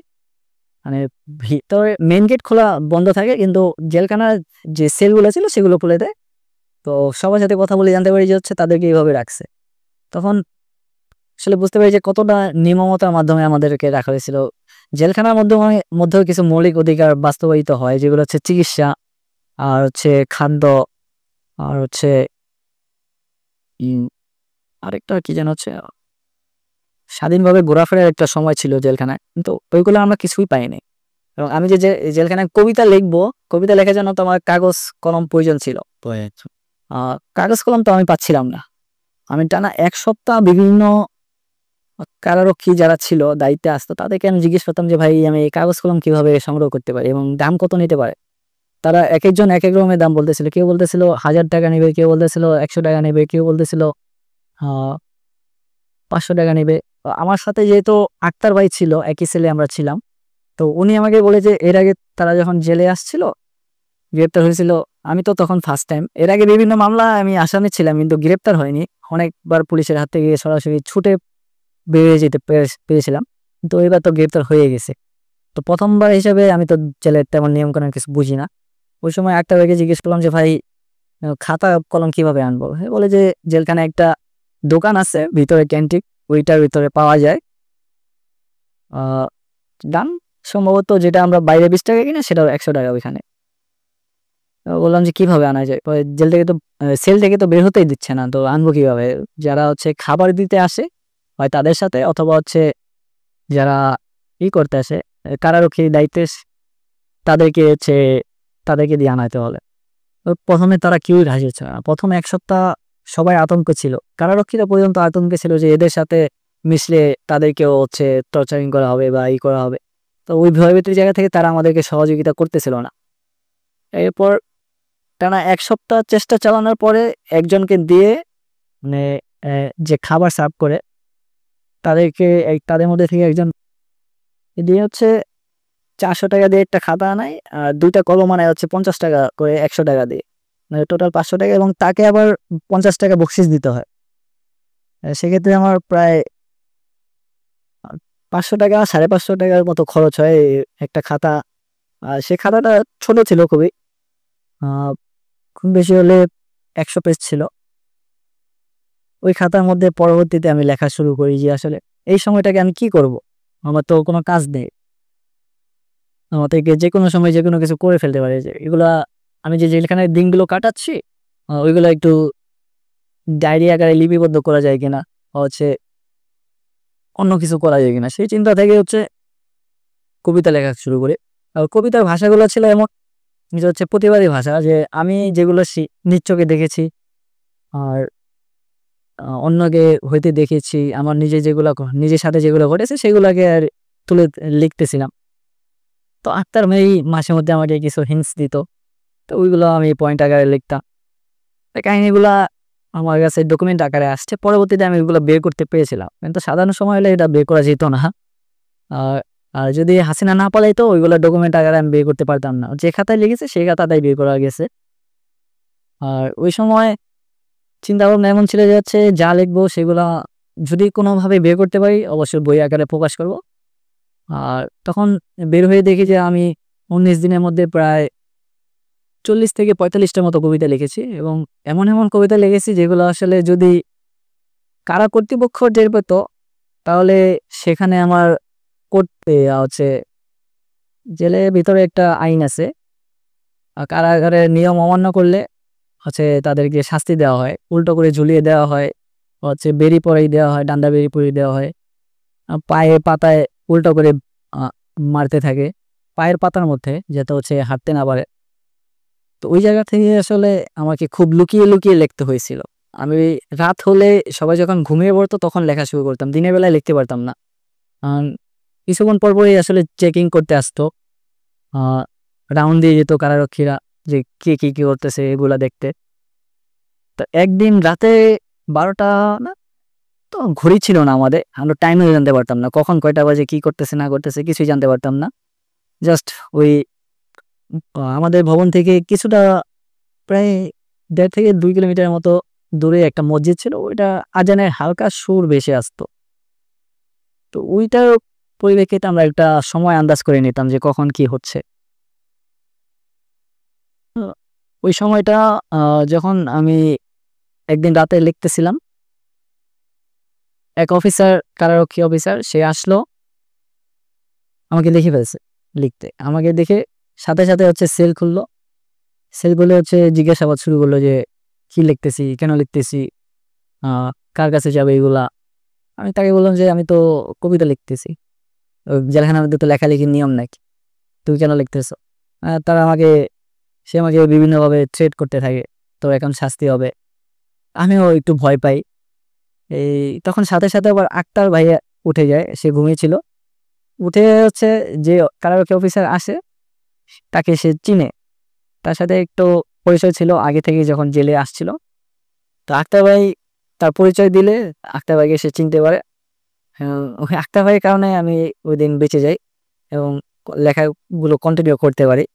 তো এক্ষেত্রে আক্তার ভাইয়ের অবদানটা খুবই অনস্বীকার্য। আচ্ছা, এর পরবর্তীতে যখন শহীদ মিনার থেকে এক দফা দাবি ঘোষণা করা হলো বা Dhaka long march to Dhaka ঘোষণা করা হলো, এই সংবাদগুলো আপনারা কিভাবে পেয়েছিলেন? এইগুলো আসলে আমাদের পাওয়ার কথা ছিল, আমরা পেতামও না। তো কারারক্ষী যারা আসতো তাদেরকে 100 টাকা, 50 টাকা, যে যা চাইতো আর কি, তাই দিতে হতো। সে টাকা দিলে তারা হচ্ছে আমাদের কিছু ইনফরমেশন দিত। জেলখানায় আবার কিছু বিডিআর কর্মকর্তা ছিল, অফিসারগুলো ছিল, তারা আসলে তাদের দায়িত্ব ছিল হচ্ছে খাবার বিতরণ করা এবং জেলখানার আসামিদের বিভিন্ন প্রয়োজনীয় জিনিসপত্র লাগে, সাবান, ব্রাশ, অন্য জিনিসপত্র, তারা সেগুলো বিক্রি করতো, তাদের দায়িত্ব ছিল। এবং তারা ক্যান্টিন পরিচালনা করতো। তো তারা আসলে আক্তার ভাইয়ের কয়েকজন পরিচিত বিডিআর ছিল, তাদের সাথে তাদের কাছ থেকে কিছু ইনফরমেশন পেতাম। তারা কিভাবে ইনফরমেশন করতো সেটা আমাদেরকে বলতো না, কিন্তু তারা আমাদেরকে ইনফরমেশন দিত। কয়েকজন বিডিআর সাথে আমারও পরিচয় হয়ে যায়, এখন সম্ভবত নাম খেয়াল নেই, কিন্তু দেখলে চিনতে পারবো।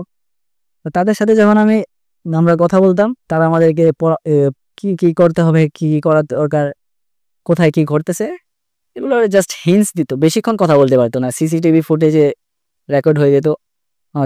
যাদের সাথে তারা বেশিক্ষণ কথা বলতো তাদেরকে ঢাকা কেন্দ্রীয় কারাগার থেকে কাশিমপুরে হাই প্রোফাইল সিকিউরিটি কারাগারে ট্রান্সফার করে দিত। বর্তমানে জুলাই বিপ্লবের সংগঠন বৈষম্য বিরোধী ছাত্র আন্দোলন, এই যে এই সংগঠনটি কিছুদিন আগে নির্বাচন সম্পন্ন হলো কেন্দ্রীয় কমিটির, সেখানে আপনি সাধারণ সম্পাদক পদে নির্বাচন করেছে, কিন্তু অভিযোগ উঠছে যে এই প্ল্যাটফর্মটি একদলীয়করণ হচ্ছে। এই অভিযোগের বিষয় নিয়ে আপনি কি বলতে চান? এটা আসলে যা ঘটে কিছুটা হইলেও রটে, না যা রটে তা কিছুটা হইলেও ঘটে, এমনটা ঘটতেছে। তবে আমরা যারা নির্বাচনে অংশ করেছিলাম তারা ঘোষণা দিয়েছিলাম যে হচ্ছে আমরা এই প্ল্যাটফর্মকে দলীয়করণ হতে দেব না এবং কোনো মাদার সংগঠনের লেজুর ভিত্তি করব না। আমরা বৈষম্য বিরোধী একটা স্বাধীন স্বতন্ত্র প্ল্যাটফর্ম, এটা কোনো রাজনৈতিক দল হিসাবে আত্মপ্রকাশ করবে না। আর যারা রাজনীতি করতে চায় কিন্তু হচ্ছে কোনো দলে যুক্ত হতে চায় না, কিন্তু তাদের অ্যাক্টিভিজম চালিয়ে নিতে চায়, সেসব শিক্ষার্থীদের একত্রিত রাখার জন্য এই প্ল্যাটফর্মটিকে এখন আমরা ধরে রেখেছি। এবং আমরা যে জুলাইয়ে যে কিছু বার্তা দিয়েছিলাম জনগণের উদ্দেশ্যে, যে আমরা জুলাই অভ্যুত্থান পরবর্তী সময়ে আমরা কি কি করব বাংলাদেশের জন্য, তো ওই জায়গা থেকে আসলে আমরা দেখতেছি যে ইন্টারিম সরকার আসলে সেই জায়গাগুলো তারা সাকসেসফুল হতে পারে নাই। তো আমাদের এখানে দায়িত্ব নিতে হচ্ছে যে আমরা এখানে এই প্ল্যাটফর্মটাকে রান করে এই যেই ফাঁকফোকরগুলো রয়ে গেছে সেগুলো হচ্ছে পূরণ করার জন্য সরকারকে প্রেসার গ্রুপ হিসেবে কাজ করব।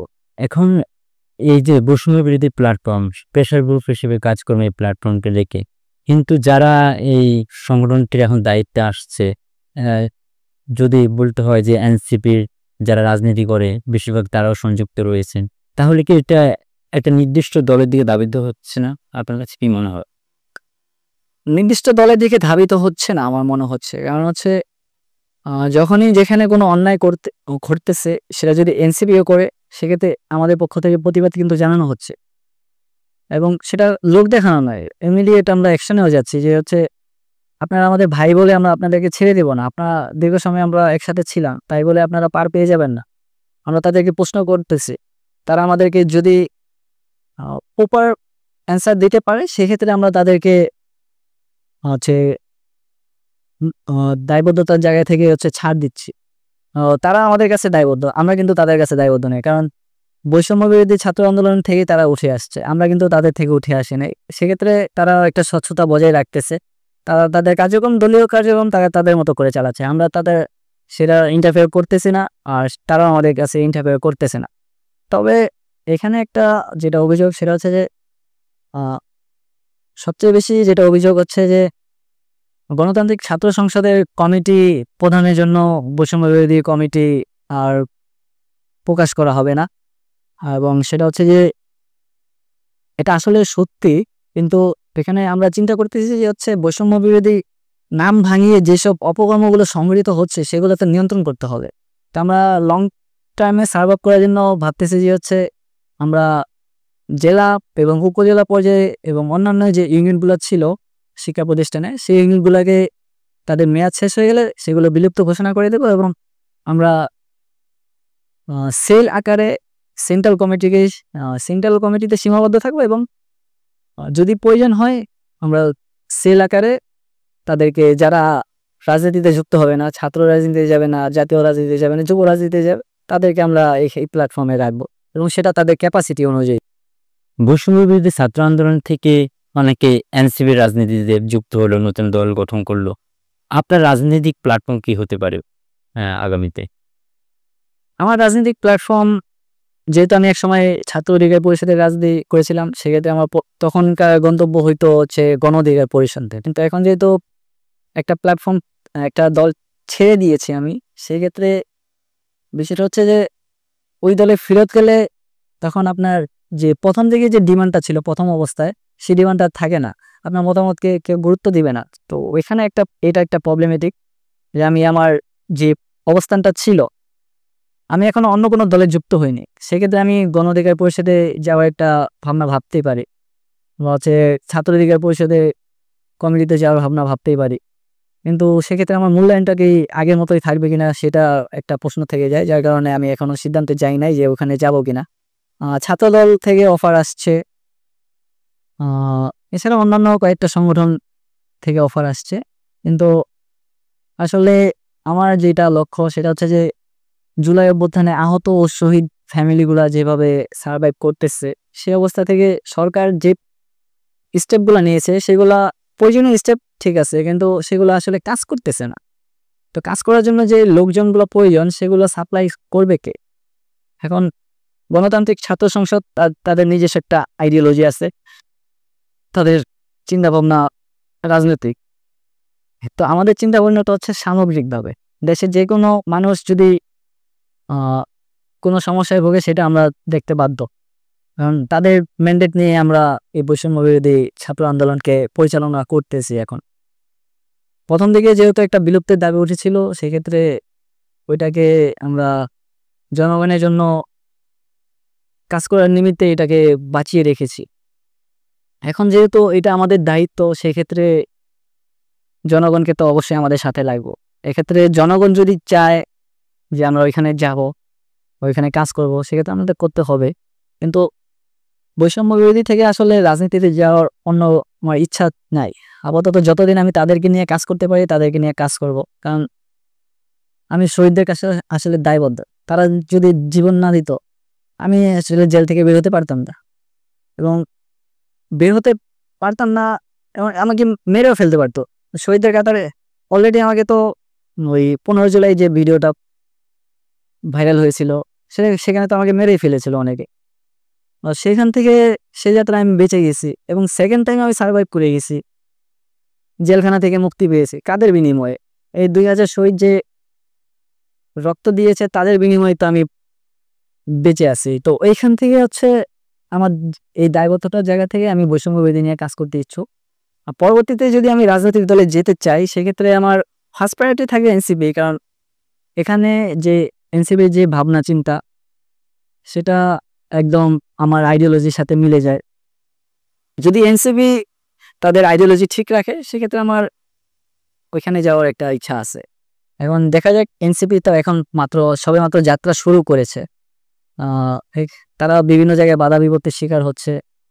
আমরা আমাদের নৈতিক অবস্থান থেকে আমরা তাদেরকে সমর্থন জানাইতে পারি, এটা আমাদের ব্যক্তিগত ইচ্ছা, কিন্তু ওই জায়গা থেকে আসলে এনসিপিতে এখনো যুক্ত হবো কিনা আমি এখনো শিওর না। কেন জুলাই সনদ দেওয়া হচ্ছে না? জুলাই সনদ আনার যে পিছনে কাহিনীটা সেটা হচ্ছে যে বিভিন্ন রাজনীতিবিদ হচ্ছে ষড়যন্ত্রীকে এরা এটা বাধা দেওয়ার চেষ্টা করতেছে। বিভিন্ন রাজনীতি করতে আমি তাদেরকে বলতেছি যারা হচ্ছে বর্তমানে বাংলাদেশের সবচেয়ে বড় পজিশন হোল্ড করতেছে বাংলাদেশে আওয়ামী লীগ পরবর্তী সময়, যেহেতু আওয়ামী লীগ কার্যত এখন পরবর্তী যেটা হল সেটা হচ্ছে যে সরাসরি বলে বিএনপি তার নেতাদের বক্তব্য, যেমন হচ্ছে সালাউদ্দিন কাদের চৌধুরী, রুমিন ফারহানা, এবং হচ্ছে ফজলুর রহমান, এবং হচ্ছে আরেকজন দুদু, ওনাদের বক্তব্যগুলা অ্যানালাইসিস করে দেখবে যে হচ্ছে তারা বাবা বলতেছে হচ্ছে জুলাই সনদ কেন বইও, জুলাই সনদ দিয়ে কি করবো, জুলাই সনদ দিয়ে তো কোনো প্রয়োজন নাই। তাদের বক্তব্যগুলো ঘুরে ফিরে এই জায়গাতে ঘুরতেছে। এখন সেই জায়গা থেকে যদি ইন্টারিম সরকার দ্বিতীয় চায়, সকল রাজনৈতিক দলে আমাদের বলতেছে তো যে যখন আমরা সনদের দাবিতে রাস্তায় নিয়েছিলাম, তো সকল দলে কম সাথে আলোচনা করে সমঝোতার মাধ্যমে জুলাই সনদটা ঘোষণা হওয়া। কিন্তু বিএনপি যেহেতু সমঝোতার মাধ্যমে যাচ্ছে না, সেক্ষেত্রে তো বাধার হিসেবে বিএনপিকে আমরা মনে করি। আর এখানে আরেকটা পয়েন্ট যেটা হচ্ছে পতিত ফ্যাসিস্ট স্বৈরাচারে আওয়ামী লীগের যারা দোষর ছিল তাদের যে ইন্টেনশন ছিল হচ্ছে যে তারা যদি জুলাই ঘোষণাপত্র যদি দেওয়া হয়ে যায় সেক্ষেত্রে তারা যে অপকর্মগুলো ছিল আর দেশ কি কারণে নতুন করে জুলাই ঘোষণাপত্রে আসতে বাধ্য হলো, তো এইসব কারণগুলো যখন সার্চিং করবে তখন তাদের অপকর্মগুলো ফাঁস হয়ে যাবে। তারা যে দুর্নীতি করেছে, লুটপাট করেছে, বিভিন্ন মানুষের নির্মমভাবে হত্যা করেছে বিনা বিচারে, এই কোনো আসলে একটা তাদের ভয়ভীতির কারণ। তো এই কারণে তারা চাচ্ছে না যে সেটা জুলাই ঘোষণাপত্র হোক। এক্ষেত্রে তাদের সহযোগী যারা ছিল সরকারি প্রশাসন বাহিনীগুলো, যেমন হচ্ছে পুলিশ, জুলাই অভ্যুত্থান আমাদের এখানে যে হচ্ছে নির্বিচারে নির্মমভাবে ছাত্র জনতার উপর গুলি চালিয়েছে, নির্যাতন করেছে। সেনাবাহিনী কিছু অংশ এখানে জড়িত এবং বিজেপিও জড়িত ছিল, যাদের বললো তো বলা দরকারই নেই। র্যাব কেন সেটা আপনারা দেখেছেন এর আগেও, এবং জুলাই অভ্যুত্থানের র্যাবের ভূমিকা আওয়ামী লীগের সন্ত্রাসীদের মতোই ছিল। তারা একদম বাড়িত গৃহপালিত যেরকম সন্ত্রাসী থাকে ক্যাডার থাকে তাদের মতো আচরণ করেছিল। তো ওই জায়গা থেকে আসলে তাদের একটা ভয় আছে যে হচ্ছে আমরা যদি জুলাই ঘোষণাপত্র আদায় করে নিতে পারি সেক্ষেত্রে তারা যে নির্বিচারে বলি করেছে, নির্যাতন চালিয়েছে, সেক্ষেত্রে তাদেরও তো বিচার হবে। তো তাদের তো আসলে কিছু করার ছিল। ওই সময় আমরা দেখেছি যে হচ্ছে প্রশাসন সবসময় সরকারের আড্ডা পালন করে, সরকার যে নির্দেশনা দিবে সরকার প্রশাসন সেটাই পালন দেয়। কিন্তু এখন বিষয়টা হচ্ছে তাদের তো কোনো মৌসুম করা পায়নি। রাষ্ট্রের দায়িত্বের জায়গা থেকে সেক্ষেত্রে তারা তাদের দায়িত্ব পালন করেছে। যেসব পুলিশ সদস্য কয়েকজন তো মারা গিয়েছে, আমরা শুনেছি একজন পুলিশের সদস্যকে যাত্রাবাড়িতে ওভার ব্রিজের সামনে ঝুলিয়ে রাখা হয়েছে, সেটা আমরা দেখেছি। তা আসলে মিথ্যা না। বিষয়টা হচ্ছে যে পুলিশ যেভাবে আমাদেরকে মেরেছে, পুলিশের উপর ক্ষুব্ধ হয়ে মানুষও তাদেরকে আক্রমণ করেছে। সে জায়গা থেকে তারা যেভাবে দায়িত্ব পালন করতে গিয়ে জনগণের প্রতি নির্মমতা চালিয়েছে, তাদের উচিত ছিল যে হচ্ছে অন্তত যেসব অফিসারগুলো জড়িত ছিল তাদেরকে একটা বিচারের মাধ্যমে যে কোনো একটা জায়গায় ব্যবস্থা করা। কিন্তু সরকার সেটা করেনি, যার কারণে ওই যে যারা অংশগ্রহণ ছিল নির্মমতার সাথে জড়িত ছিল তারা আসলে বাধা দিচ্ছে। এখানে সেনাবাহিনী বলেন, পুলিশ বলেন, র্যাব বলেন, সবাই আসলে এখানে জড়িত। এবং এর সাথে দেশের বাইরে থেকে আমাদের যেসব নেতাগণের পাওয়াতে পেয়েছে দেশ থেকে, তারাও লবিং করতেছে বিভিন্ন ইন্টারন্যাশনাল লবিং দিয়ে। তাদের কিছু লোকজন আছে দেশের মধ্যে, যেমন হচ্ছে মন্ত্রণালয়ের মধ্যে, তারা এখনো কার্যক্রম চালিয়ে যাচ্ছে। ওই জায়গাটা থেকে আসলে জুলাই ঘোষণার মতো তো ভাড়া পেয়ে আছে, কিন্তু আমার চাইকে সরকার এটা দ্রুত অধিক। এটাই আমাদেরকে ভয় ফিরে যেতে বলেছিল, আমরা ভয় ফিরে গিয়েছি। আমাদেরকে একটা সময় দিয়েছিল এবং সময়টা অতিক্রান্ত হয়ে যাওয়া আসলে 4 মাস হয়ে গেছে, 4-5 মাস হয়ে গেছে, এখনো পর্যন্ত নাম বন্ধ নেই। এখন আবার নতুন করে ছাত্র উপদেষ্টাদের সাথে যে 2জন ছাত্র উপদেষ্টা আছে তাদের সামনে আলোচনা করে সরকার সিদ্ধান্ত জানিয়েছে, এটি হচ্ছে আর 23 আগস্ট অথবা 5ই আগস্টের মধ্যে তারা জুলাই ঘোষণাপত্র দিবে। এখন আমরা সেই আশায় আছি, যদি তারা এর মধ্যে ঘোষণাপত্র না দেয় তাহলে আমরা পুনরায় রাজপথে নামতে পারবো। আপনাকে অসংখ্য ধন্যবাদ ইব্রাহিম নীরব আমাদেরকে আজকের অনুষ্ঠানের সময় দেওয়ার জন্য। প্রিয় দর্শক, কথা বলছিলাম জুলাই বিপ্লবের স্মৃতিচারণা নিয়ে। ঠিক শেষ সময় লাল জুলাই দিনগুলো যে থমথমে পরিবেশ ছিল, যে ভয়ের সময় ছিল, যে ত্যাগের সময় ছিল, সেই ত্যাগের সময় নিয়ে আমরা কথা বলছিলাম লাল জুলাই দিনগুলি অনুষ্ঠানে আমাদের অতিথির সঙ্গে। আপনারা পুরো অনুষ্ঠান জুড়ে আমাদেরকে সময় দেওয়ার জন্য আপনাদেরকে অশেষ ধন্যবাদ জানাচ্ছি।